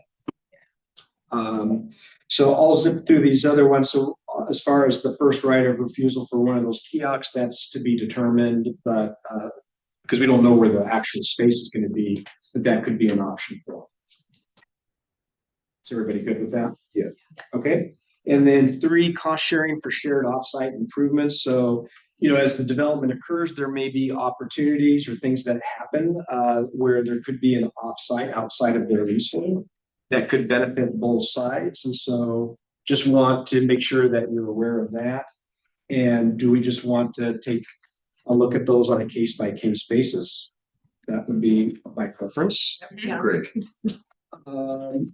Finishing through 4 is just the feds are going to determine the length of the lease. I believe it's what, a 40-year lease is the requirement on that. So that is what it is.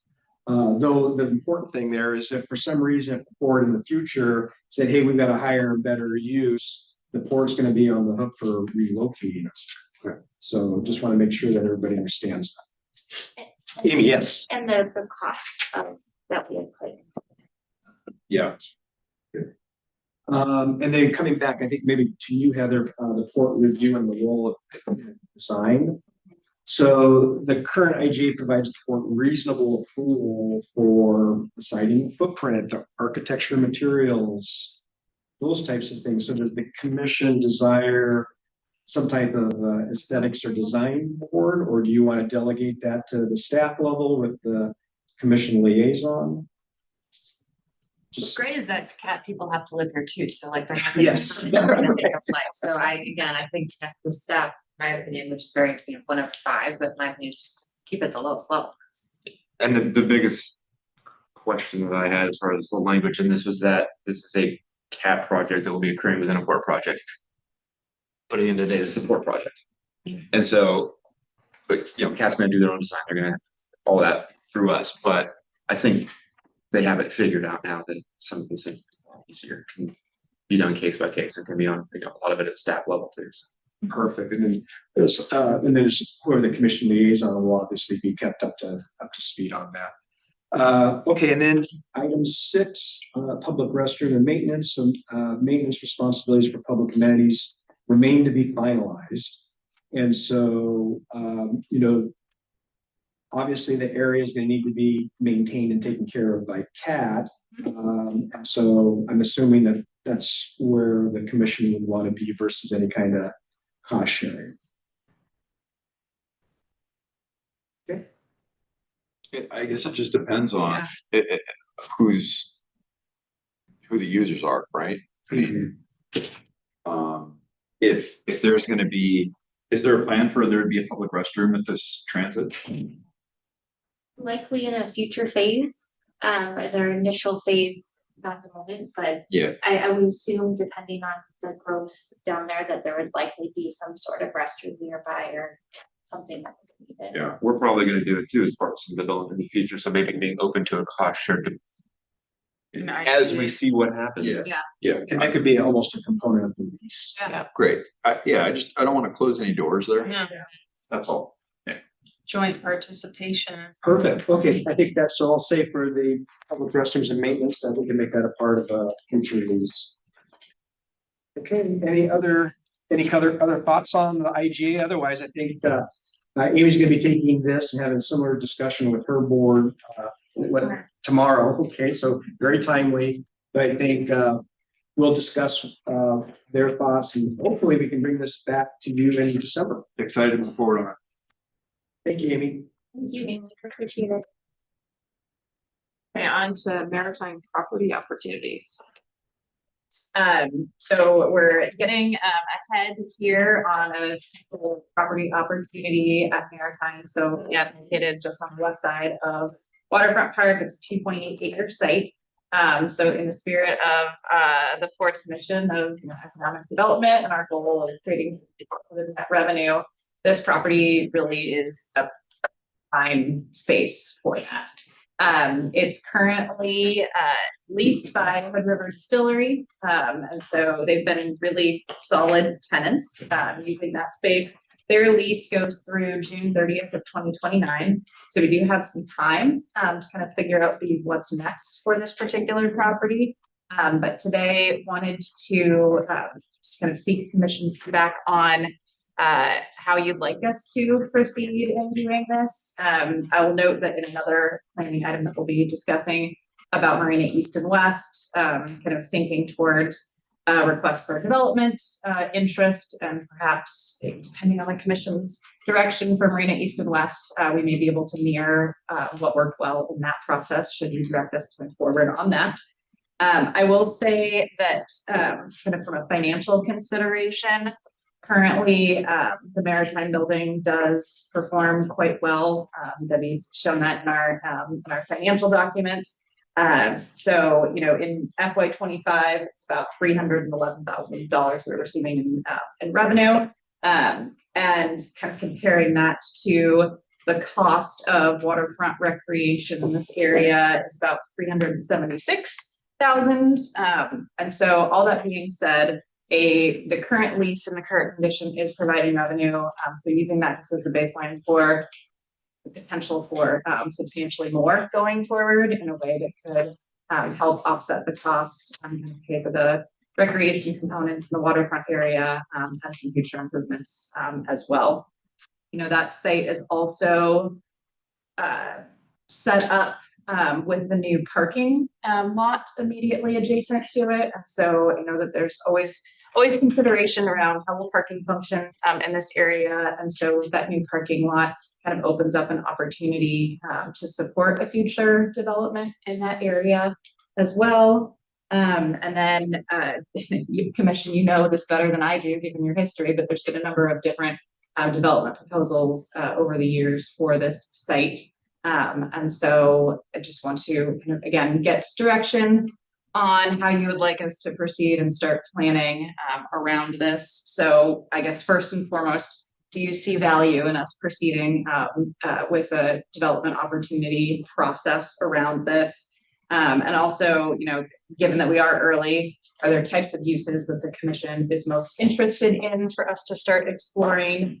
And in particular to, your sort of vision and thoughts on engagement in this process. So I would say for this, it's more of a high level conversation, given that we have time. We'll maybe want to dig into more of the specifics of these same questions on Marina East and West, given that they're more near term. But for Maritime, just again, wanted to put on the commission radar so that we can be prepared come June 29 to have an option ready. Yeah, can I really quickly, and Megan may have mentioned it, but I wanted to say, the reason that we're having this discussion is that, and one of the reasons the Maritime performs very well, we don't put any money into it. We're not replacing the roof. We're not doing, the building is already to the point where it's, when the lease is up, the building is pretty much up.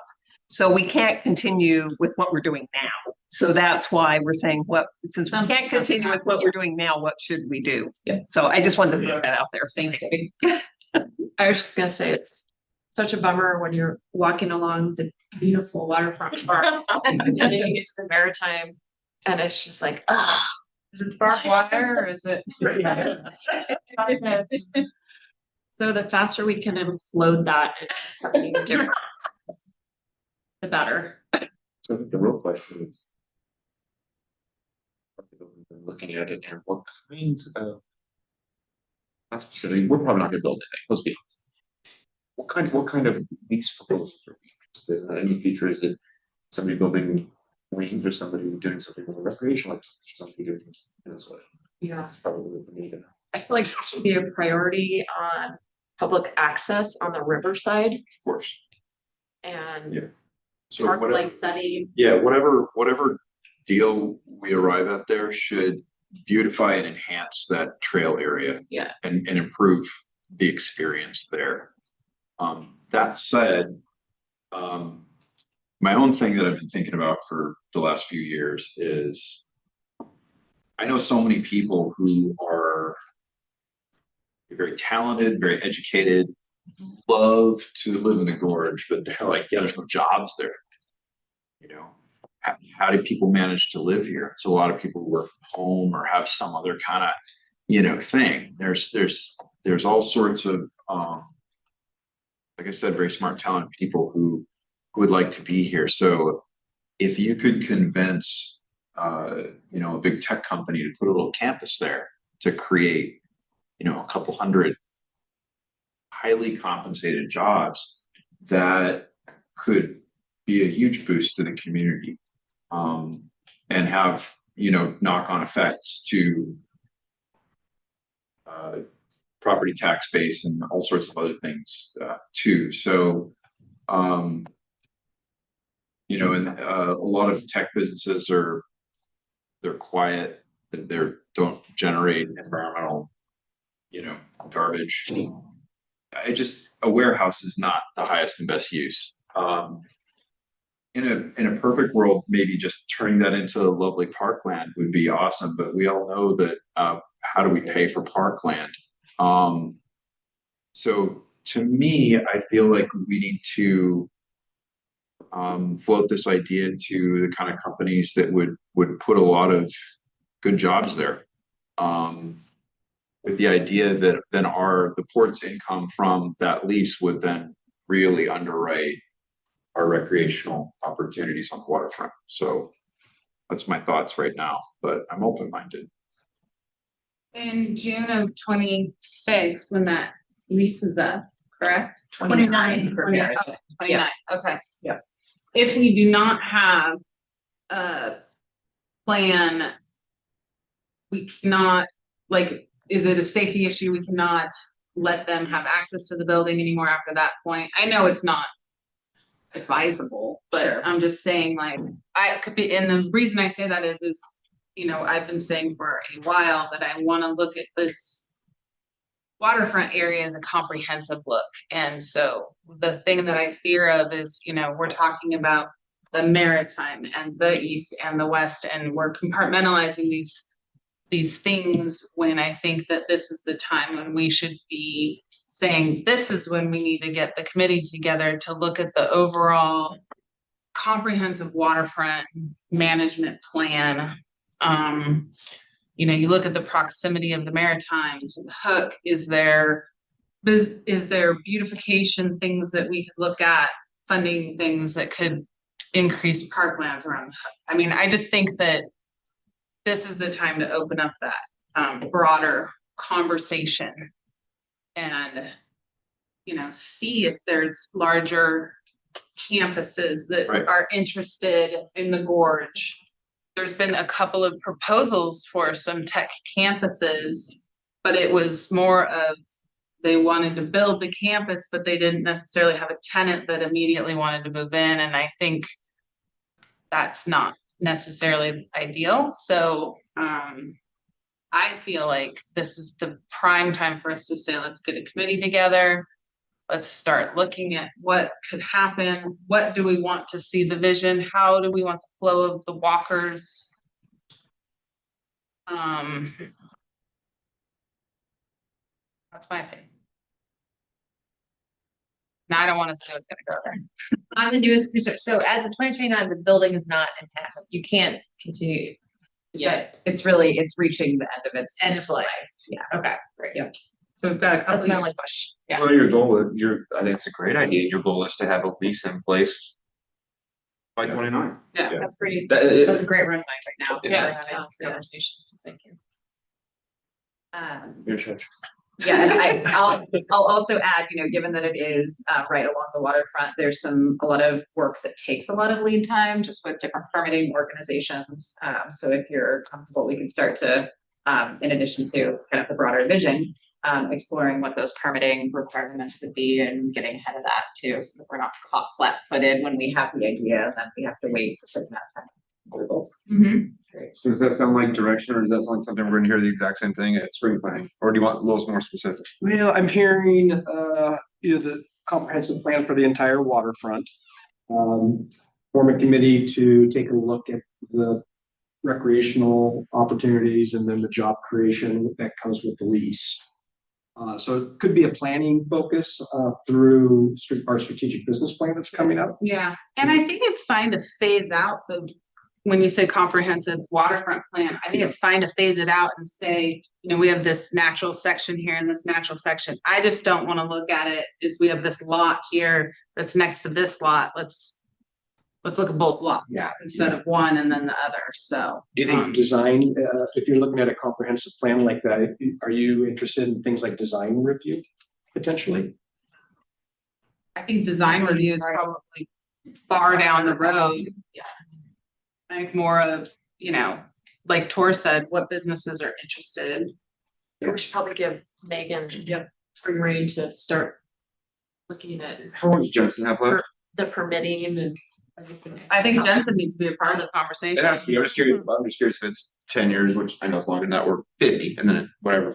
Well, we're about to put a brand new roof on it. Yeah, I was gonna say the life of Jensen's much better than Maritime. The roof is just one point. I think the overall leasing of Jensen's, solid for the next 10 years. In regards to construction and wear and tear of the building, I think planning accordingly, like Debbie's saying, is gonna extend the life as much as we want to invest in it to continue its livelihood. This is a perfect time to have that kind of thing. Start it go all the way around to what we're already talking about, along Nichols there. And this is already going to be something we're talking about. But then also, wouldn't it also include Marina East and West? I think It's separate. Being separate, okay, just because I don't know. Well, I think the waterfront plan is, but there's a natural barrier there, and there's a natural user groups that go right versus to the left, and so it's an easy way to cut the elephant in half. I'm hearing what you're saying too. It's also incorporating the recreation and waterfront access opportunities. We all know that the waterfront's been studied many, many times, but there hasn't been a lot regarding the recreational side. And so I think we're looking at equal parts there. Okay, I think we've got enough there to kind of take a run at it as a planning exercise for now. Yeah. Yep, and as part of that, maybe one more question for the commission. Would you be comfortable with us also kind of engaging some expertise on like a real estate analysis as part of this planning study? I'm just also, I don't want to study something, to talk about it, to create a strategy, then to go out and get maybe a second opinion and get public comment. And then suddenly it's like, you spent $100,000 in rent. Well, what do you guys want to do? Let's get the proposals and see what we can do. And more changes over. And I mean, so as a consultant, I know consultants can just keep going and going and going and going. You have no idea what you're doing, and it's 20 years down the road. So I would just say, I think we all agree, we don't want to overstudy something, but we have a really great staff. And I think you guys can move forward with the least amount of studies that we need. Agreed. Consultants could consult just to consult. If you let them. We've got the benefit of having our strategic business plan coming up. And so if there's a way to leverage that planning effort, all together. Yes, great. Yeah. And I guess I would see, I'm hearing the direction for the planning really as a way to set some initial parameters for what the future possibilities could be, that then could go forward into a community sort of engagement process. If I'm wrong on that, I'd love to know whether there's sort of expectations on broader engagement earlier. Is that okay? Okay, thanks. Thank you. Oh, now, Megan, you're back. Yep. Part two. I suppose we could have almost combined these conversations given the one we just had, but similar story, looking at the opportunity for Marina East and West. You can almost see them out the window behind us here. So again, another area where there are two existing structures on the 2.6 acre area with, again, deferred maintenance, and it's costing the port a lot more money to keep those. And there's a lot more potential for revenue if we do something different. And so those buildings, Marina West is currently occupied by DMV. And then Marina East, there's one tenant in the building, that's an acupuncture business. Both of their leases are up in December of 26. I want to confirm that I'm giving you the right month. December 31st, 2026. So this is a more short-term kind of runway to potential development opportunity here. We have looked at, as part of the financial considerations, given the near-termness of this, what even potential land lease revenue could be, assuming that we're kind of looking at a maximum build out of the site, along with some maybe conservative estimates, given other comps in the area. But looking at, could generate up to 900,000 in annual lease revenue, just kind of as a starting point here early in the process.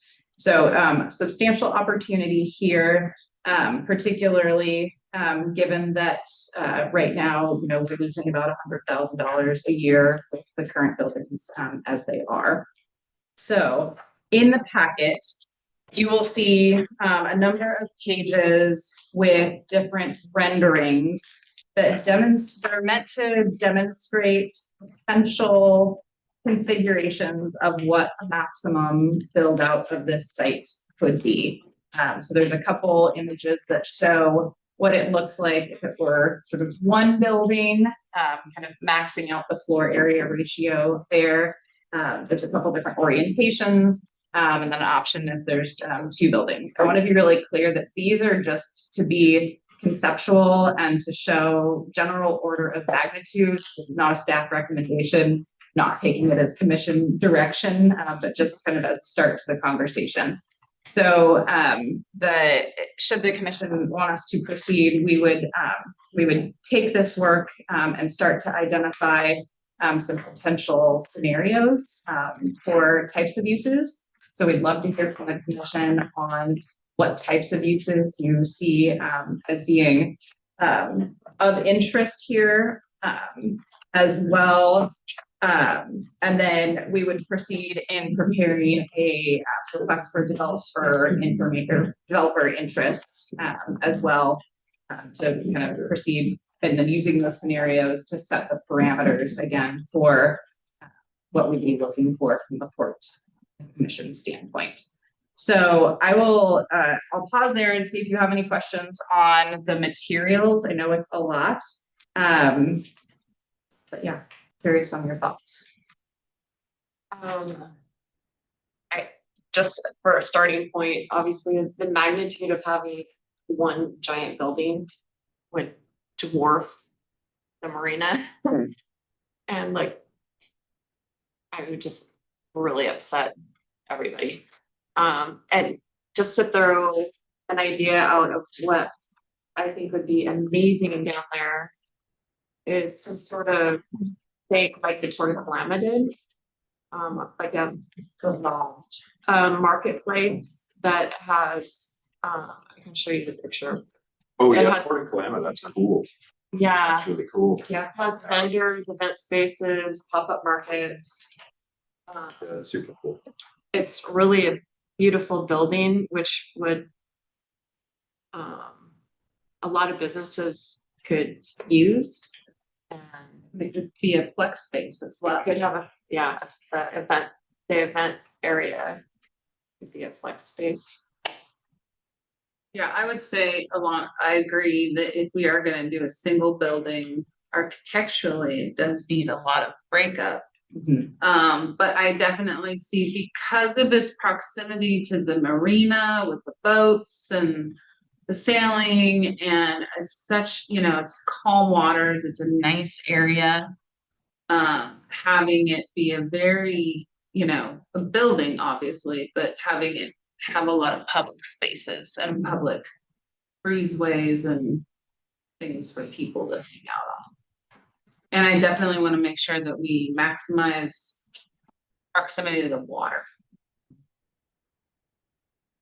And I will just note on the renderings, while they show 4-story buildings, that's really maximizing the height limitations that we have with the zoning. I think in reality, you probably would be looking more at a 3-story building, might still be the same height of that structure, but kind of creates a more open ground floor feel as well. So While also preserving the pathway. yes, absolutely. And again, this was intended just to show maximum build out, not what we would maybe design or propose. But looking at it too in relation of the scope and scale of the existing buildings and structures that are there. You can kind of see those ghosted in a couple of the images too. You guys remember when we did the Barman, this is before 2 people, when we did the Barman, we put it out there. We put it out to developer interest, we said, because we didn't know, because there was idea, maybe we could do this, maybe we could do this, but when it came down to it, we weren't doing anything. It's a developer that's gonna do it, so we're not gonna, we can tell them. We need to preserve this trail, we need to, I mean, this is the aesthetic that's important to us, but when it actually comes down to what is getting built there. It's gonna be up to the developer. And when we put it out there on the Barman property, it came back as. It can only be a hotel, nothing else. We brought in developers to explain to us why, and they did. I'm like, okay, it makes sense. I think when we put this out there, we're gonna get a lot of good feedback about what can or should or would best go there from a development standpoint. It's gonna be a lot of good info. Your comment is actually kind of feeds into with my comments, so it's a nice segue. I just had 2 things, which is one, I feel strongly that whatever goes in there needs to really enhance that public trail access. It's kind of like the same idea down at the Maritime. Like if we're gonna have development there, it needs to not just preserve a public right of way, it needs to make it better. Yeah. It needs to feel like a really welcoming space, it's enjoyable.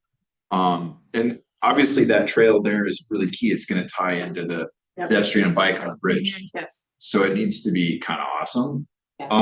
The other thing is, just like Ben said, there's all these questions.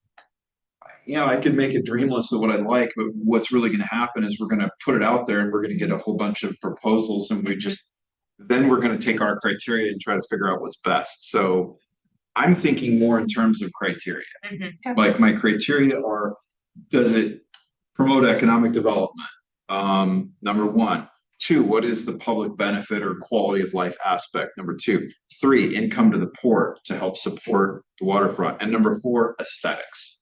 Like simple, those are my criteria. But I just feel like we're at the stage now where, yeah, let's put it out there and say, who wants to do something here? Yeah. And yeah, maybe we get a proposal and we're like, can't do that. But maybe we get 4 or 5 and a couple of them are really cool, I just wanna make sure we understand the ordinance and know and that at least be something that we are now very clear on. We got adjust it, we're all there, and then if it hits the ordinance, I think we should hear all proposals because all ideas could be good. Yeah. I don't like if it's hotels, and then, you know, I think that is, we have to be dealing with what comes in, right? So it's up to your staff to get out the word that we're looking for proposals so that we have the option. Different options. So we have all the options, because we have to build something that we have to live with, right? And I wanna keep living here and be happy about it. Yeah, I don't think you heard anybody say, gee, we want a warehouse there. No. Maybe the warehouse. Mr. And I will say, unlike the Maritime property that is zoned light industrial, these are zoned commercial. So you actually have a lot of flexibility in the types of uses for this area. So you know what she's talking about, of like, this is where. No, I didn't catch that. Can you repeat why can you repeat that for Megan, what you said? Oh, I hope somebody wants to build this here because it's a public space where people can just go in and wander around, eat from a variety of food vendors and shop at local either pop-ups or retailers.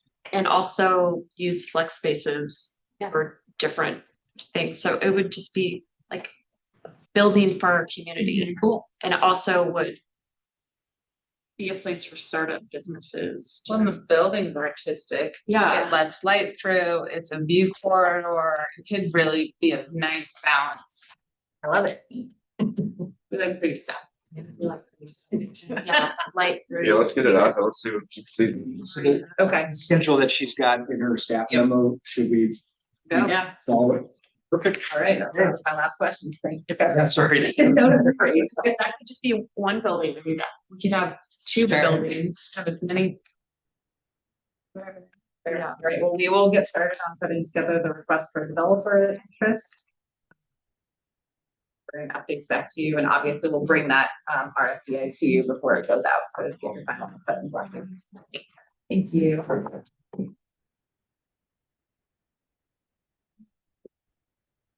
This next one is just a very brief one that Commissioner Derry wanted to add, and that was a discussion on whether we should put out a marina survey. And really regarding some of the other issues that have been coming around the houseboats. And so, Commissioner, do you want to lead that discussion? Oh, the reason I brought this up to Kevin was after the very emotional discussion with the houseboat or boathouse people. I thought maybe it would be good to get input from the marina community to see what everybody thinks, and that way, if everybody in the marina is kind of siding one way or the other, we have a better discussion point with the houseboat owners. But it was just a thought, and I know we don't need to have an input, that we represent the people, and we don't need to do it. It's not a vote, it was just a way to gather more information. But now that, go ahead. So I think there's an opportunity here to make a larger survey. If we do go a larger survey, this could answer a lot of Megan's questions, and she could open up to larger. So it's not the only reason people are taking the survey is a yes, no, houseboat kind of thing. Yeah. I also would be concerned with how many people and what our engagement rate is, because if you're gonna actually do a survey and 10 people respond, 9 people say yes to something and 1 person says no, then we have to live by the survey that says 90% people say this. Right? That's created problems before. So I think if you make it a larger survey, a larger scope, it might include more people to respond and try to help. Everybody in the wait list. Like that, well, no, or I'm saying like the whole community. one of the 50 questions could be About about something specific, but other, 49 other questions which would drive more people to take the survey as opposed to just. Yeah, if we did decide to do something, we could that include the sternway. yes, include the What stern do wheeler. you want us to do with Marina East West? What do you think Marina about- East West, do you want to be involved in a strategic committee? Do you currently have slip? Yes, no. Yeah. Do you like pasta on Thursdays? Yes. Yeah, I mean, it could be you know, anything. It doesn't even be about. And we don't need a consultant to make this survey. Yes, I yeah. think we can survey monkey it and Oh, yeah. people form it or whatever and make it pretty informal. But that might, yeah, I agree, that might guide some of your answers. Okay. And we might see an overwhelming answer. I think it should be a data point that we utilize, but not that we are following. Right, because Yes. surveys can be self-selecting. If Yep. you have a survey like who hates freeway noise, you're gonna get the people who are like, I hate the freeway noise and. And everybody people- hates the freeway. Well, the people that doesn't bother aren't gonna respond, so Exactly. Yes. you get that self-selecting mechanism, but they can still provide some helpful and, some Data helpful points. data. Yep. Sure, so. I just don't know where, I don't know what we're gonna learn, maybe we'll learn a lot, I don't know, like, and I agree, because the marina doesn't belong to its users, it belongs to every community. Right. I personally, since she's in the room, don't care about sailboats at all. I will always support the sailing program, Right. always. So I'm wondering, how are people gonna answer? Oh, I don't like that. Exactly. Yeah. What's that telling me? But maybe we'll get some good info. I think I agree that wording it instead of do you like this, or do you support economic growth in this? I don't know. Well, I don't know anything about surveys really, but I just felt like I wanted our constituents to know that their voice matters and that we hear the complaints and that we're listening. Even better is kind of a survey that asks people to write a sentence or two, right? Because then you're not. It's like, as someone who used to design multiple choice tests, they can be written in such a way that everybody fails. I mean, they're the most devious, evil kind of tests there are, and surveys can end up being the same way. So if you have a short answer, that's a better way to gauge ideas and stuff like that. Especially if you are thinking you're gonna get a small response. Right. Yes, and Right. take the time and read their responses, so. Quick clarification. So this survey and the results, how do you see that being a part of the meeting that's been scheduled for December with the? No, I don't. It's a separate discussion. Separate. It's just it's a way for us who are elected to make strategic decisions have more data. What are you thinking you'd like to see the results from this? Do we have enough time to get the survey together, to get it out, to get people to take the survey, to get the data back, I mean, late this winter. to better understand it, and then to make a decision by meeting? early next year is fine. Yeah, there's no decision that we have to. Can the commission see survey before you Oh, send? yeah, absolutely. Yeah. The only thing that is really more of a time issue is the Sternwheeler issue. If you want feedback on the Sternwheeler, and if we're trying to kind of decide about that by the end of the year, that one's a little bit. And maybe even like the Marina East-West RFDI. It's really messy because it's not necessarily going to give us good information. Because I just don't like, I'm elected to do this, but every single time that I don't know. Well, and I also, it's such a commitment because it's hard because you want the input. We do offer people the ability to input on our website. Do we ever get feedback? Oh, time we get lots of people. I don't know if you get We get some good stuff every once in a while. So maybe instead of this survey, Maybe we because just encourage people to. we're binding ourselves in our timelines by results, which we may be more or less helpful. Why don't we just make a more concerted effort to ask for input on the website? Well, and going back to the strategic business plan now, the timing might not be perfect, but Yeah. typically there are community surveys as a component Of of those. the strategic Yeah. business plan. Yeah. The question there is it going to be done early enough to be meaningful for you? It likely would be, just if Scott was here, he'd probably know, but it would probably be more like summerish. Yeah, Yeah, okay. okay, well. It was a thought, but if it's not useful, and not timely. Well, we could definitely do is make it a focal point of the strategic business plan. Is that happening pre or post spring planning meeting? It's actually going to be probably a 6 to 9 month process. Which begins approximately the spring planning meeting? It'll start before.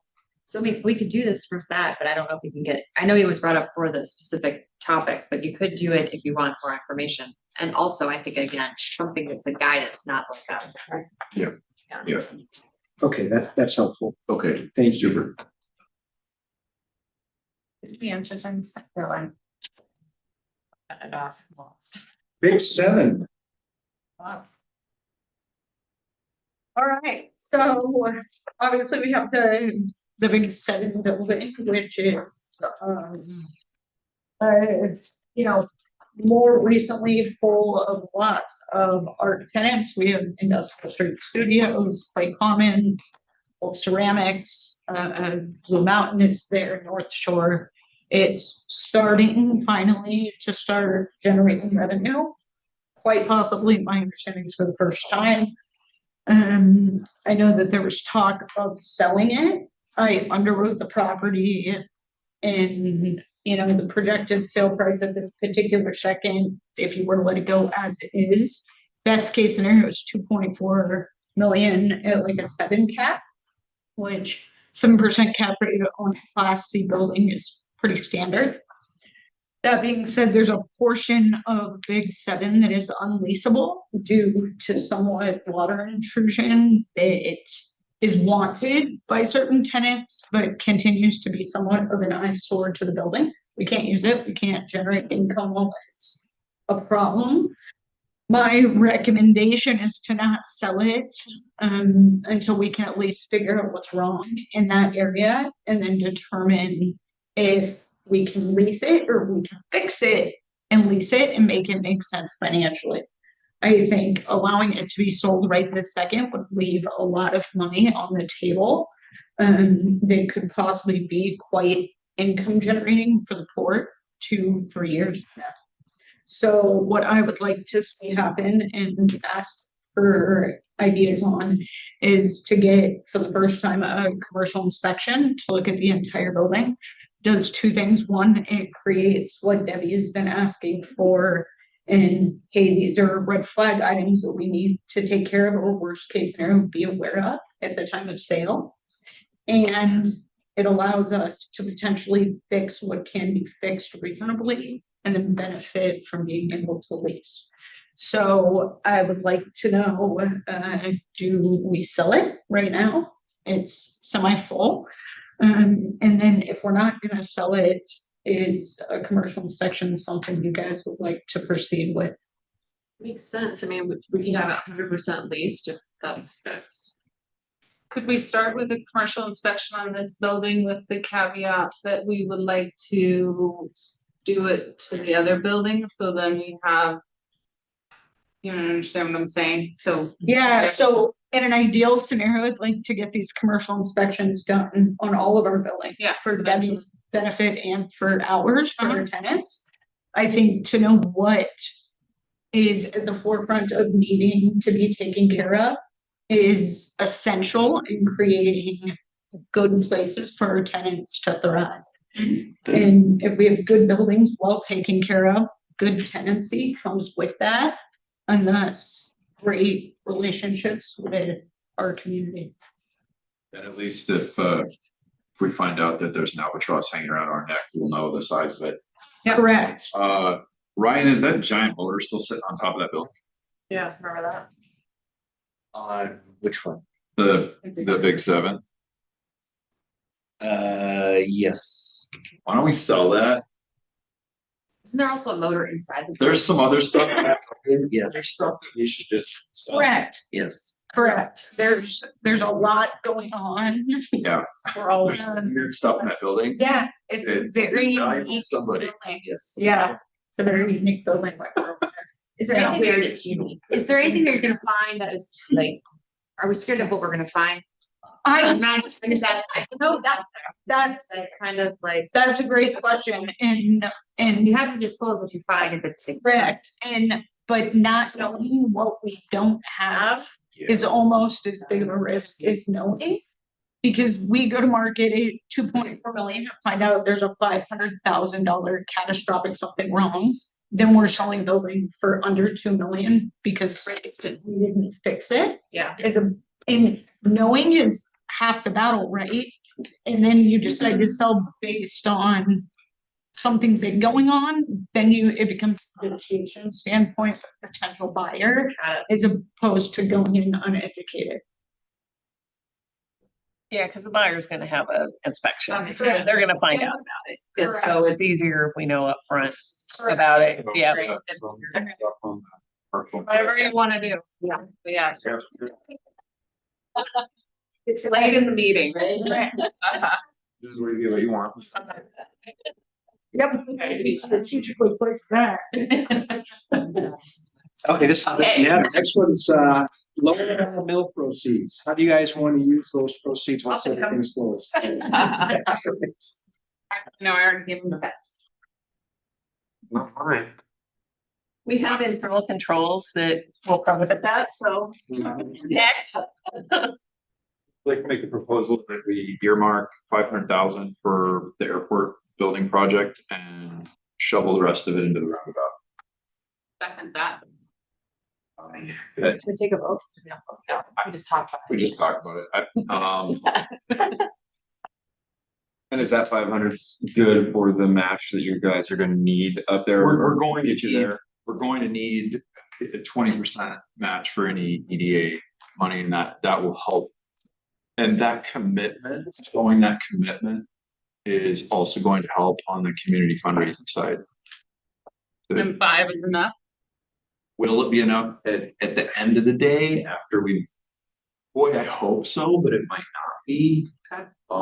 To be honest, I mean, there's other funding sources we're gonna go after, but that shows a serious commitment to the project. And I think if we had the cash also, that if we need to come back and have a chat about a couple more bucks, that's okay. Sure. Because yeah, putting money, can't.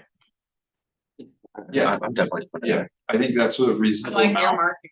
A reasonable amount for right now, and I will point out that facility will also be an income generator. I request one adjustment to your recommendation. What's that? Any money that goes to infrastructure down on the port, that Yep. this commission earmarks it for construction. If we need more money for consultants or operational expenses, I don't think it's okay for me to just do that without coming to ask Yeah, you guys. Absolutely. So Totally fair. 500,000 earmarked for the terminal building and the rest for the construction of the roundabout. Perfect. Yeah. Yeah. Very helpful. I feel And that's funding gap. Good clarifying. I really like that. That essentially gets you almost to fund it on phase one and will allow build grants to either be used for phase two planning, like we're gonna apply for, or if we get some of that money for phase one construction. I obviously come back here and tell you about it and ask for that money to just be transferred to phase two construction, or you can put it somewhere else. Yeah, Perfect. grant money will be first. This helps the grant that you're writing then because it kind of fills in the commitment of what we're gonna be using. So Yeah. there's much more high chance as opposed to Getting having the to grant. double make Yeah. it work. If we get this, then we can get this. Yeah, could it be termed, and kind of going back to your question on if we're sort of earmarking or delegating the money to the roundabout? Would the commission be comfortable framing it as like earmarking it towards construction of the transportation improvements in the water? Waterfront infrastructure or something like that. Yeah, absolutely. That way that gives us some flexibility. Yeah, Yes. That's smart. okay, That's. I think the keyword is construction. totally. That Perfect. would Along first, like. Yeah. Yeah.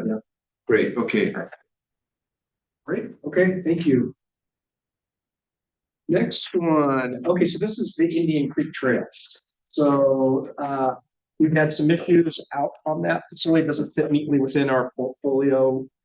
It's on a waterfront recreation, asset. And so really the question is the commission interested in reaching out to the city, the county, the Parks District, or potentially abutting private property owners? You got the staff memo there. I can go through all the things that happened out there, but I think you know the issue. So what's? Would it make sense to reach out to all three entities and see who's interested? Sure, absolutely. If you're ready for that, if you're willing to put it out there. Yeah, and I think that, I just would wanna make sure that the other entities, I mean, would there be any disadvantage to giving it to the, adjacent landowners? In, 20 years down the road, I understand that there would be like an easement, so that might be something that we would want to address to the different agencies. Because they might be more inclined to wanna take it on to ensure that they have that future control. Sure, yeah, absolutely. Right now, the primary easement is with the rec district for the trail itself. That's the big one. It's the upland and the down from the trail, which is the issue. Yeah, I just think it's a priority that, if possible, land stays public, and if Yeah. no entity wants to take it, then we're within our rights to sell it to homeowners who wanna buy it. That's helpful. That's helpful, guys. I mean, that seems reasonable. Okay. Perfect. That's what I was looking for. Thank you.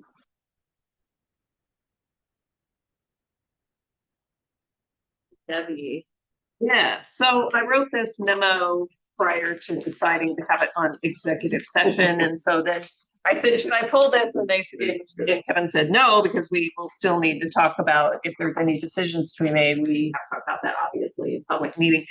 So basically the bottom line are the two questions at the bottom, and I believe that you are going to want to negotiate with the Bridge Authority.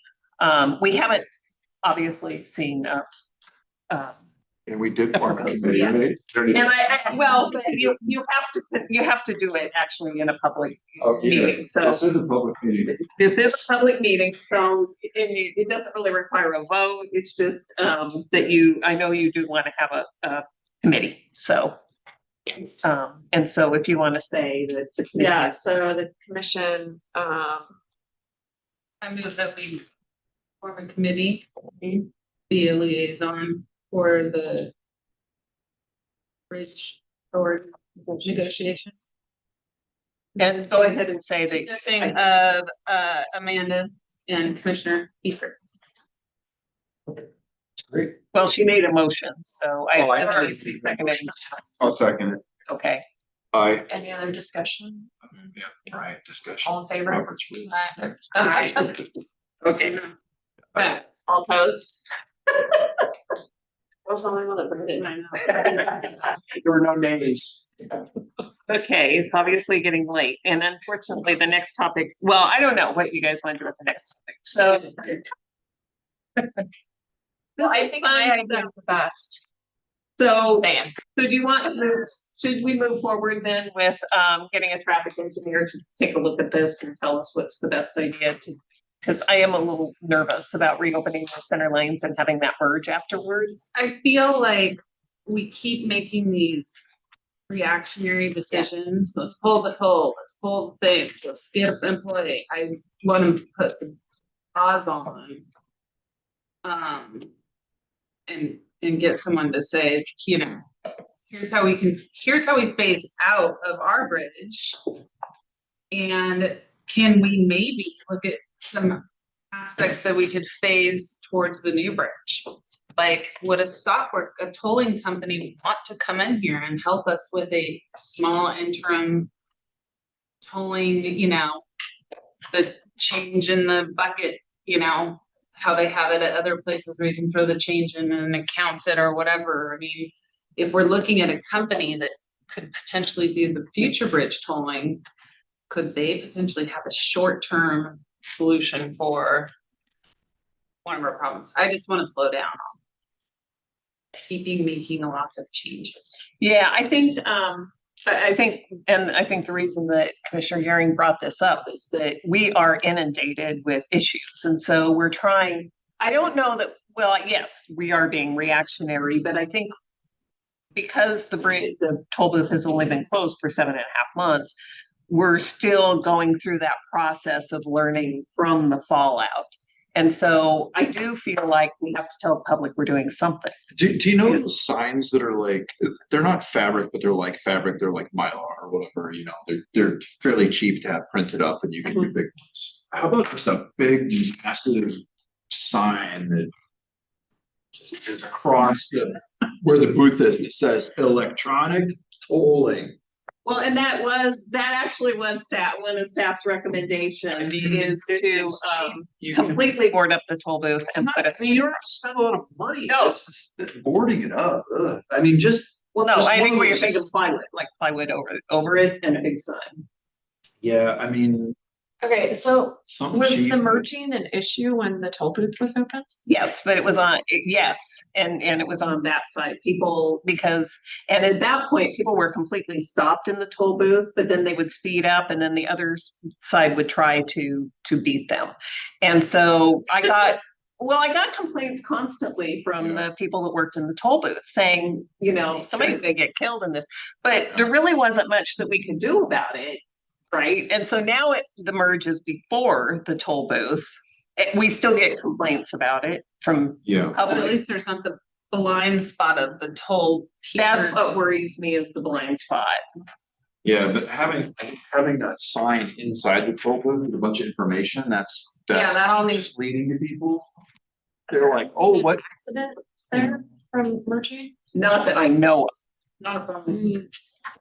Yeah. But it does worry me if people are not coming to a complete stop on those the interior lanes and they're going through there, and people will fly through there, especially if they know. And then you have, and then you have people on the other side coming in. I'm worried about that high speed merge on the other side. That's my concern with that one.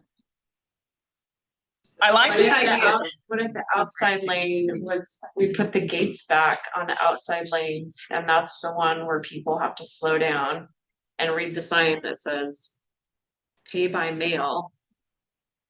But I guess that's just like half the problem we're having. What is the deal with people getting bills that didn't cross the bridge all the time? We've had a few of those. It's because of misreading license plates. Okay. I don't. I mean, I also, my concern, we're gonna do new signs. My concern needs to be, is very clear that if you do not pay, then there will be an admin fee, because it looks like it's $2.50 and my husband paid 2 bills of $28 plus. And that is a asking, we're saying it's $3.50, but yet it's really, there's a lot of misunderstanding in it, and people don't read signs, Debbie. Oh, I know. People Oh, don't hey, read emails. you are preaching to the choir. I want a solution. I want to know it. So I think we go back to the toll takers. Oh my We don't gosh. have the money for that unless, so here's the issue is that if we start taking more money out of the bridge now, I mean, we don't have the money for it currently. We'd be talking about toll increase to go back to that. Okay, And we can do that. Did you punch a wall? Oh, sorry. My frustration, no, I apologize, I should have explained in the beginning. No, basically, I was out hiking and I fell.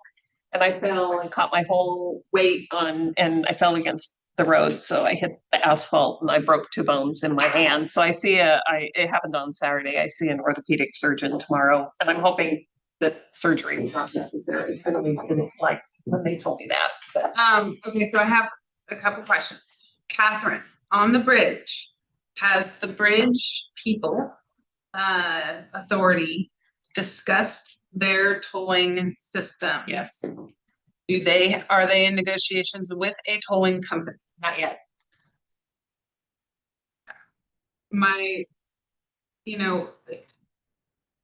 We talked about it, like, going back to, you can buy a thing of coupons, you can buy I feel like that there could be some sort of thing that we could offer people, but if we knew that this was gonna be a problem for theoretically, 4 years we have this issue? Oh, more than that. Probably, I mean, I'm guessing the new bridge will be open maybe in 33, 32. 33, okay. So would it be, I saw that, Amanda, don't laugh and say it. because because our existing tolling system just doesn't have the ability to accept payment. Except by mail. Well, or they can stop in here. So Yeah, we but have I'm great saying, like, if ideas. there's a drive-by, like, I just remember when I was a kid, and you could buy the toll things and you threw the money in.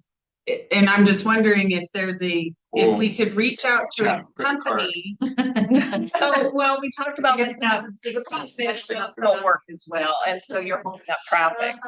But we're not, the new bridge is not yet. So if You the can- pay by, how much do we have invested in the pay by mail system? Well, pay by mail actually doesn't really cost us, I mean, there isn't an upfront investment. So we could end it. If you want to end it, we could end it. We'd have to replace it with something though, like reopening the toll booth. Or I don't know what we'd replace it with, but A way to pay as you go through, or Because we had Breeze By. So the ticket, when we had tickets before, then when we got Breeze By, we did away with the tickets. That was where the tickets. I'm just thinking of a shorter term solution that's not a massive financial investment that allows people to not receive a $25 ticket in the mail. Right. And it is going to, it should just be $3. It should $3.50, $3 and then 25 after that. And so I've been really pushing our tolling system to get that in place.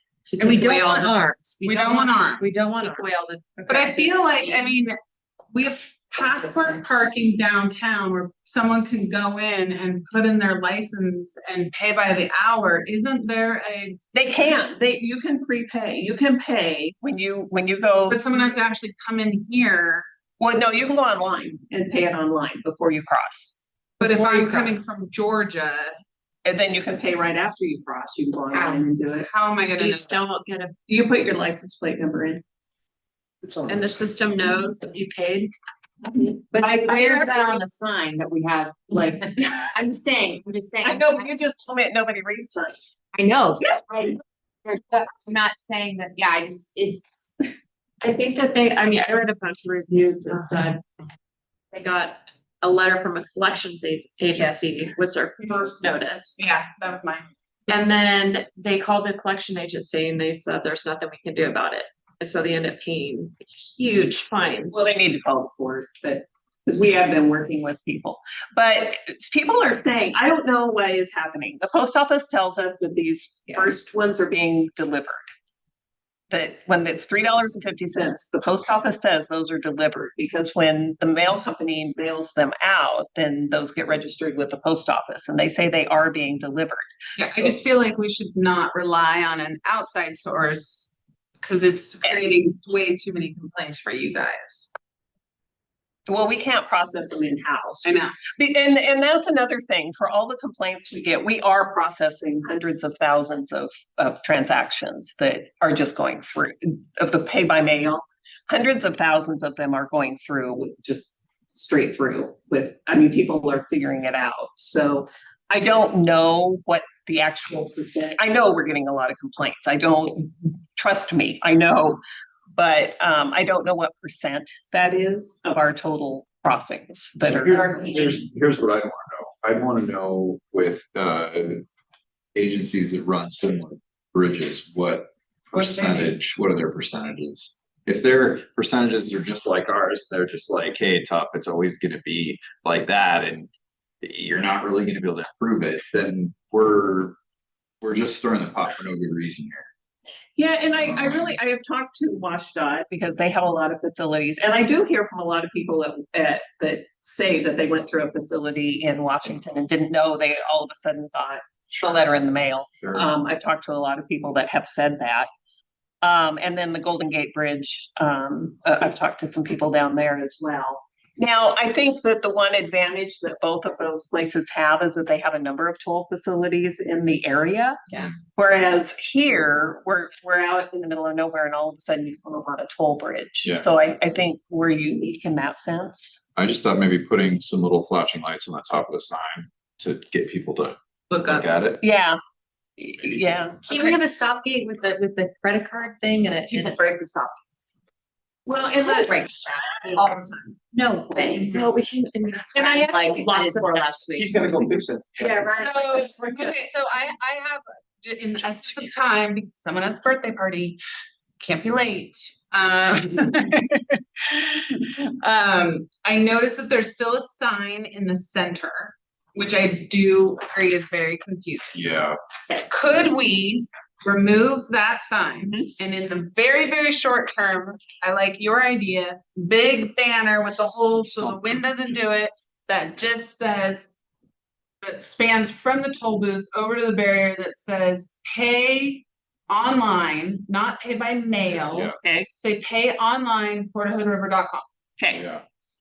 And have a QR code there so someone driving by could scan their QR code. Okay. That'd be great. But then on the website, it needs to have on the banner On the pay very your first toll page. here, and then Yeah. it direct click to the. Front the page. One Front page.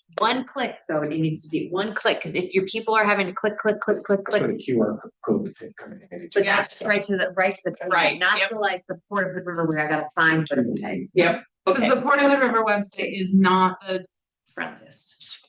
splashiest, funnest thing to pop around on. So yeah, if it's right at the beginning, The banner. It's not bad, okay? it's not bad. It's a Hey, government, it's a government. That was website. not I mine. know, it's I, yeah. It's a lot better than it used to be. It is, and I appreciate the work that's gone into it. over the last few Actually, years. It has. You know, Wonderful. well, and things are, when you guys see any issues, like if you see something on the website and you think this is really clunky, tell us. Because then we can take a look at it and go, oh, yeah, I see, and we can work on fixing it.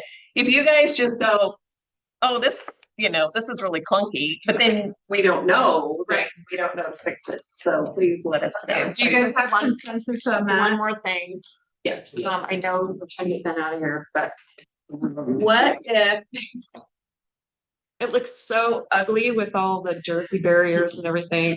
What if we close the outside lane and the only lane open was the inside lane? Because Because with the- roads, Oh, Yeah. Except for over, they have to go outside, they can't go through. so we It's not really gotta, good ideas. so, but I like your idea of get rid of all these. But we Yeah. just need to make it so this is closed off, and if you have a giant sign that goes across there, so no one can even drive. what if we had the metered lights on with no Disco gates? party. But the ones like you get in rush hour traffic. Why can't we just remove the toll booth, guys? Just remove it. Why can't you just remove the toll booth? Oh, Have a well, light. right now, I mean, theoretically, we could, but there's equipment in there, Can actually. you just remove the big top over it? I'm sorry, what? Just remove the big top over it? Is there stuff on the? Okay, so we have On a, the roof? so we have a short-term Yes, idea, yes. and then this Still is, needs improvement. it's gonna need more improvement because you're gonna get some more feedback, and then we're gonna need to address it. Right. Okay. Should the internal bridge committee, Address. and you're Just just deal with it. all, yeah, okay. What do you mean? Internal bridge committee should probably look into if this is gonna be a 5-year problem or a 7-year problem, at least. We need a prettier, we need something prettier. Well, That makes sense. Okay. That's a great, okay, Who's the committee? Who's the very committee? good. Are you good with that? Yeah. Sorry. That is okay, actually. Believe it All or right, not. so, we're adjourning the fall planning work session. Is everyone okay to not get in there? That's fine. Yeah. Okay. And we're gonna, call the regular session of the Port Commission order at 5:01. Time, guys. Okay, so Wait, are we in regular session? we're in regular session. Do we have public comment? There's public comment. I believe the sign-in sheet is up there on the podium. We have Tom signed up.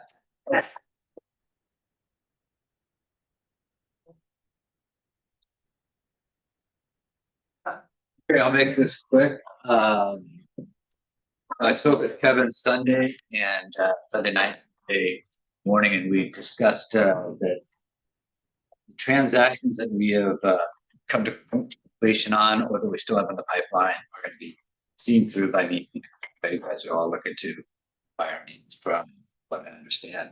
So, technically, I'm going to see through the Amazon, whatever, all the other transactions that are sitting there in tow. The memo that was put out last week is defamatory. There could be some consequences for that. And I've requested a transaction to be traction. And I put the traction in. But you guys all got something like that. So it's not going to be on the ghost department. Yeah. And stuff is not true. So I have some.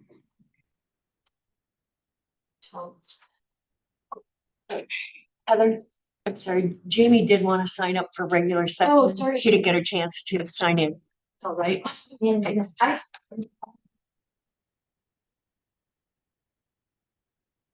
just two quick questions. One, with the development of the east-west lot, there wasn't any discussion of the access to the dinghy dock.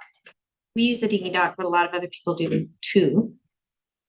So I'm assuming the dinghy dock will still exist. Yeah, I'm sorry, public comment usually isn't a discussion, but yes, dinghy dock is not going away, and we would definitely prioritize public access. Oh, and the second thing is, earlier in the meeting, there was a discussion with the stern wheeler possibly having some public comment, and then later in the meeting, there was a discussion of possibly a survey, which kind of turned into comment on the website. So I was just curious what we're gonna do, and that's it. Yeah, we'll definitely be looking for public comment. Through some source. Thank you, Jamie. Okay, moving on to consent agenda. I have a request. I'd like to pull item C from consent. That's what I was just gonna say. Otherwise, without item C, I move to approve consent agenda. Without C. Sorry. Any discussion? Favor? Aye.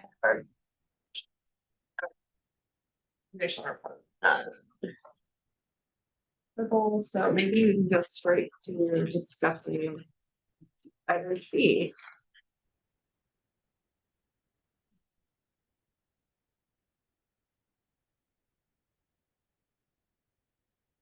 So my question on that is from staffing needs.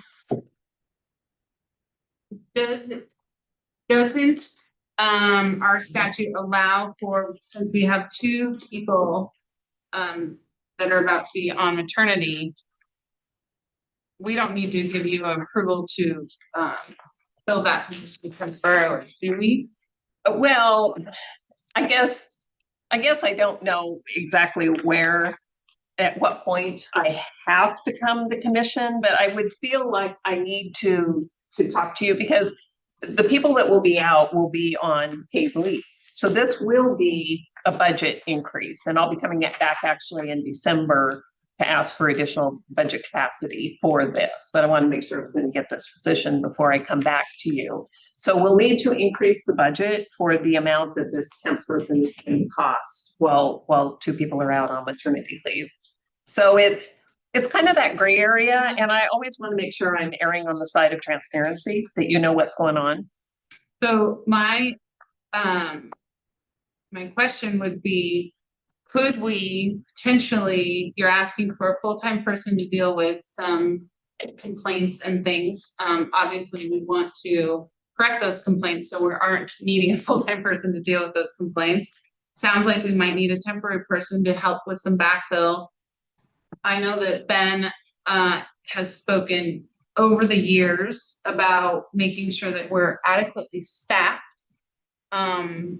It seems to me that I would prefer not to call the person as a bridge, person that is focused primarily on complaints, but I could give authorization to look at hiring another administrative staff to learn some of these systems to help with administrative staff, and then to prepare to be available for those when those employees take their. Okay, so I was asking for one full-time person because I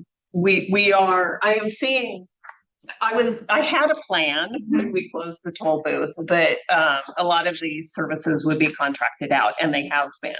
But the ability of our contractors to provide as much service as I was hoping for hasn't happened. So we're seeing a lot of things fall back on staff that I was hoping contractors would do. So in some ways, we're saving money on contracting as well.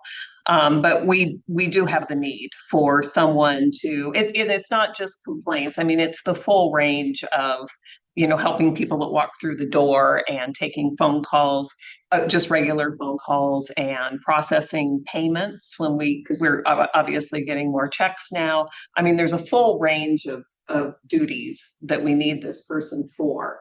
And then, like I say, then a part-time temporary person to help backfill for the 2 positions that are going to be out on maternity leave. So that was kind of where they're 2 different positions. I was just wondering if that could be the same person. Well, I need more capacity than that. I think. I'm sure, because when I look at where we're at right now with on the bridge operations, we're lacking enough staff, and one of the people that's going to be out is a bridge operations person, a front office person. So I'm going to need that, and then the skill set is different to fill for the admin person. That's kind of a different skill set. The other thing that we're going to need as we prepare to move is that I have a ton of scanning and organizing and things like that that's going to need to be done too. So we have a lot of need in the office right now. And an admin person, right? So that's for that would be that full-time person. That full-time. So could we call the full-time person instead of a bridge operations or a bridge specific, more of just a, Yes, and they will, and their position literally will be a generic job description. Yes. Yes. Is that $100,000 all in, or including PERS and benefits and absolutely everything, or $1,000 salary? No, that's absolutely everything. And it came out to like 94,000, depending on what insurance package and things that they get. So that is the maximum that it would be. It was 94 something, and I just rounded it to 100,000 for. And the money to pay for that is coming out of the bridge operations fund, They which is will why primarily we're providing like at the this bridge point. person. Yes. That's what Yeah, makes I it up. But if we do, I mean, if needs shift and they shift somewhere else, then we wouldn't charge them to the bridge if we do shift them somewhere else. And then the full-time person, that would just be temporary, full-time, based on. No, that's going to be a permanent position. Okay. When we wrote the memo, we were talking about because the position probably will be primarily bridge operations. And so when the bridge goes away, those positions are going to go away as well. Whether the bridge authority takes them on or whatever, those positions will have to go away when the bridge is completed and our bridge goes away. Those will have to be those positions will have to be dealt with. Okay. You okay with that, Tor? Yeah, I move that we approve resolution number 2025-26-7. Second. Discussion. All in favor? Aye. Thank you for clarifying that. Yes. Thank you. Front office is a little crazy right now. Thank you. They will appreciate that. Thank you. Action.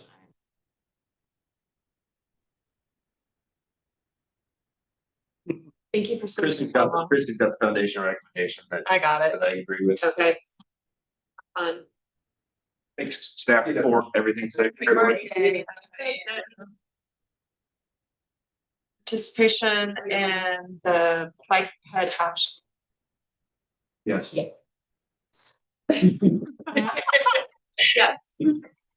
just the continuation of what we discussed in fall planning. I'm happy to agree of them, but Do you need a motion? seeking formal approval and a motion for staff to participate. I would like I will give a motion to participate in the. I don't have the word. I didn't know if you did a motion. Yeah, well, it requests one. We do need to. Yeah. Oh, okay. It's on page 17. Thank you.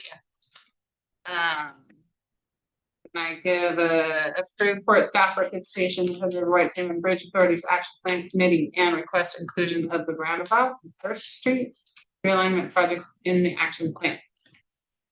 Second. Any discussion? All in favor? Aye. Yeah. All right, first reading of ordinance number 30 by title only, ordinance regulating conduct on property, ORS 198.5. There were some items in there that we can change between now and the last reading. Oh, there are, so we have to do it Well, now? I thought you had some, yes, I do. yes. Now a good time to do it? Well, To get in agreed? theory, yes, if you want to make changes to the I'd ordinance. like to make a few proposals. Okay. Okay, one, if you'll go to page 24 of the packet and look at section 11, which is hunting and fishing. Okay. Just want to make sure big game hunting is something that. I don't think you can just charge a gun in the city. Yes, no, I would propose that we do the following. The last word in the section 11 is tribe. And I would like to turn that into tribe, comma, and the public may fish the Hood River while on port property. Period.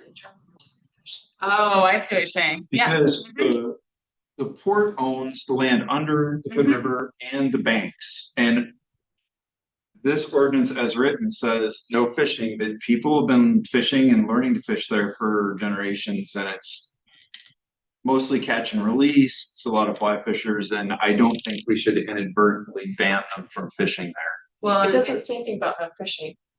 It no, but if it expressly doesn't say it it allows.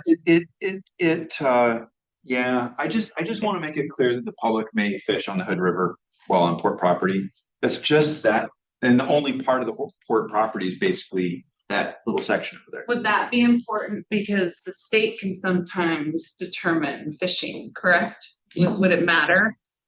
I don't think so. And what I'm saying is it would preserve the ability for people to continue. Yeah, to fish in I that wanna, section.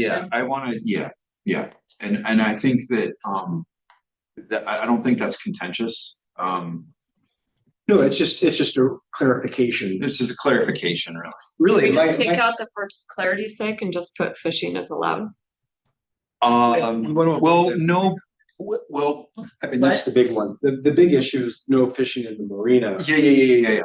I don't think we want to eliminate the part that says tribal members may fish on port property where expressly identified and permitted by the tribe, because that's talking about more than just the river. That's port property, right? So I don't want to change anything about that statement of the tribal members. I just want to make an addition that says, and the public may fish the Hood River on port property, because the only property Fish we the have. Columbia River too. But the port doesn't own the property underneath the river. Right. It's about the land. Right, this is, right, this is just talking about port property. I'm so tired. I have no idea what we're saying. Like, sorry. I don't know why we need that. Now that it's sitting. You're saying, I'm sorry. Can you just repeat yourself? I apologize. Right. This says, no person shall just discharge firearms, hunt, or attempt to trap or injure an animal on port property. That could be construed to say you can't fish on port property. I just want this to say that the public can fish the Hood River. Can it just say that?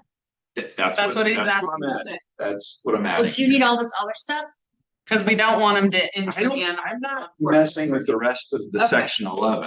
Got it. Okay. That's fine. We don't want anyone hunting. We don't deer want down people there, or the hunting geese. deer or geese, which geese are protected, by the way. You can't shoot I geese know. or ducks. So it's, is that okay with you guys? I didn't think this would be like a big deal. I just sort of, I don't know. It's like very, you're just like, yes, I would assume that people would assume. Give the man a fish. Yeah. Yeah, thank you. Thank you. Okay. The That other, makes sense to me, I guess. the other thing, there's one other concern I have. Great. So did you get that? I did get that. We did. There's only one other thing in this ordinance that I have a little bit of concern about, and that is section 17, 15, 16, 17 talk about vehicles on a path or off a road. And the only concern is like we call them pedestrian paths in here, but the paths on the port property are also used by bicyclists. which, and we have a thing where we say, hey, you gotta walk your bike across the bridge over the Hood River, which is fine. I assume we don't want to ban bicycles from Riding their people riding their bikes. However, now we've got these new vehicles that are, E-bikes. they're not even normal e-bikes, right? They're kind of like, they look like, is that a motorcycle? Yeah. It's not. Those things can go like 50 plus miles an hour. Surrounds. Thank you. Yeah, and so I don't know if we want to try to.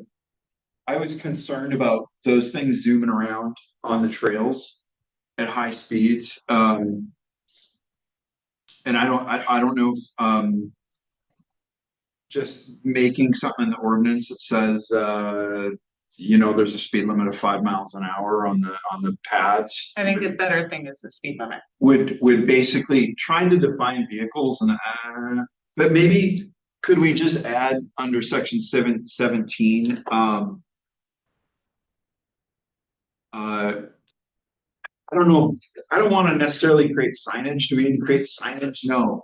I just want to have something that says, But we're so good at it. I know. I know. Killing it. I mean, I don't think we should add any more regulations. Okay, Like, okay. I don't want to over-regulate. okay. If it's not yet become a problem, let's just ignore it for now. Well, That's fine. no person shall operate a vehicle at speed in excess of the posted speed. That should be changed since we're not posting a speed. Yeah. No person shall Well- operate a vehicle at a speed that is The problem absurd. is that refers to like roadways, unfortunately. They do have speed limits. They do have speed limits. Okay, what about under section 17? What if it just says no person shall operate a motorized vehicle on any pedestrian path except for a motorized wheelchair? So then we can choose whether to issue tickets or citations or whatever if people are abusing Okay, their Yeah. e-bikes by going excessive speeds. yeah, can we just put the word motorized Motorized before in the front of- first instance of the word vehicle? That would do it. Thank you. Okay, I'm sorry, can I go back to the fishing thing? Yeah, we can. Yeah, go ahead. I feel like if we say they can fish on the Hood River, we Yes. specify that. Yeah, It's gonna sound like they can't fish off the point of the marina. There are fishermen down there all the time, fishing the Columbia off the point there. okay, And so I think right. maybe if you're gonna clarify something, maybe it's no fishing in the marina. It already and not says, where you can it already fish. says no fishing in the marina. Where does it say no fishing on the marina? In Different section? 24, number 3, no person shall fish in the marina basin or marina boat basin area. There, then that covers it. Okay, so Cause I agree, cause you want someone to be able to drop a line off the end of the spit and grab a sturgeon or Yeah, play there's up lots on of the places river. people fish. Can you reference Need to limit. section 24 from section 11? See section 24. I mean, could you, because that way it just ensures that people are. maybe instead of my addition, we could just add a sentence on the very end of section 11 that says The tour clause? reference Call for it. Section 24. section 24 for fishing prohibition. Okay, I'm happy with that. There. I'm happy with that. Thank you. Okay. And And then we also need motorized vehicle and section. the word 17. motorized, yeah, on Keep that- section keep that there. 17, Yeah. keep that. Got With it. those changes, okay. I We're happy. move to, We're happy. I You got the motions and stuff. I will get there, I will find it. And, I'll I'm looking for the. Yes, I had a question. So with the no motorized, so no e-bikes. So that. It gives us, It gives us the ability, because if someone's riding their e-bike and they're not using their motor. But if they're flying at 50 Sure. miles an hour, we Yeah. can say you're obviously using a motor. it gives the Okay, port okay. some discretion. Okay. I just want to make sure I understood the direction. It's not banning Yeah. e-bikes. Like, You won't get any Advanced e-bikes. segways. I don't wanna ban e-bikes, like, for example, I know in another place, you know. You're not supposed to ride e-bikes, and so you just ride it at the same pace as other bikes. Yeah, And then Yeah, it's. that's, how you get around it. yeah, this just gives us. Okay, I just wanna make sure I understood. So, I move that we approve the reading of the ordinance by title only Second, with the changes.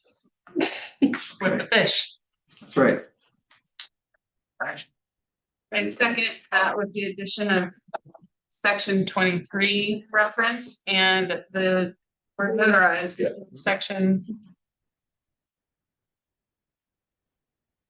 More discussion? No. All in favor? All right. So we'll go ahead and just read this into the ordinance title. Patty, you want to read it into the record? Sure, Port of Hood River Ordinance number 30 and ordinance regulating conduct on port property. That's it. Good. That part's done. So we'll bring this back to you next week with the next month with the corrections and the final reading. Okay. So can we adjourn regular session and convene? We got one more. We do? Foundation. Oh, wait, no. Oh, no, that isn't. We're it. I'm sorry, that's it. The We're at the foundation. foundation. Okay. Foundation's last. All right, okay, so we're convening the Port of Foundation meeting. I have two items. The first is on the consent agenda to approve the minutes from the last foundation meeting. Yeah. I have a, Good. I should wait for discussion first. no, oh. Guys. So I was not present for this meeting because I was in DC. It's like 11 o'clock at night. Yep. And I became a board member. But I watched the other meetings before that, and there was discussion that there was concern of having the same board members from the commission be also on the foundation. So I just wanted to raise my concern. That's gonna change your.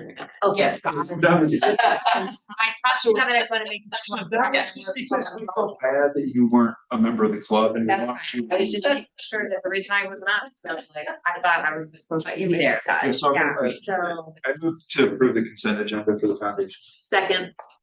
Any discussion? No. All All right. in favor? Aye. all right, the only action item is to discuss, it's a good segue, Commissioner. The recommendation for appointment of new board members. So at your last foundation meeting, you approved review criteria and established a application review committee. That was Commissioner Chapman, Commissioner Shepherd. There were a number of great applications submitted. There were 4 that really stood out for a variety of reasons and meeting the consistency with the foundation's mission and just investment in community. And so those 4 individuals are named in your packet. So Judy Newman, John Benton, Jamie Mack, and Joshua Kitts as the community representatives. And Commissioner Chapman, if there's anything you'd like to add, please chime in at any point as you were on the review committee. But the recommendation is to proceed with those 4 community members. Do you want to add anything?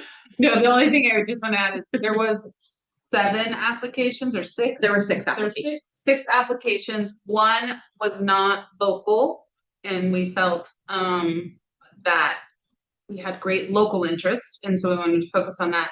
And then the second one, you know, they had they didn't have either waterfront or airport specific interest.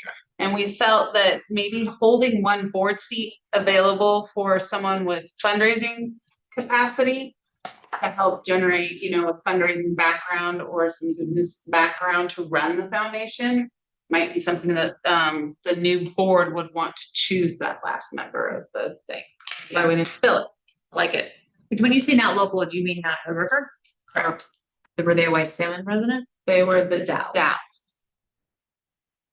Just question back to the group.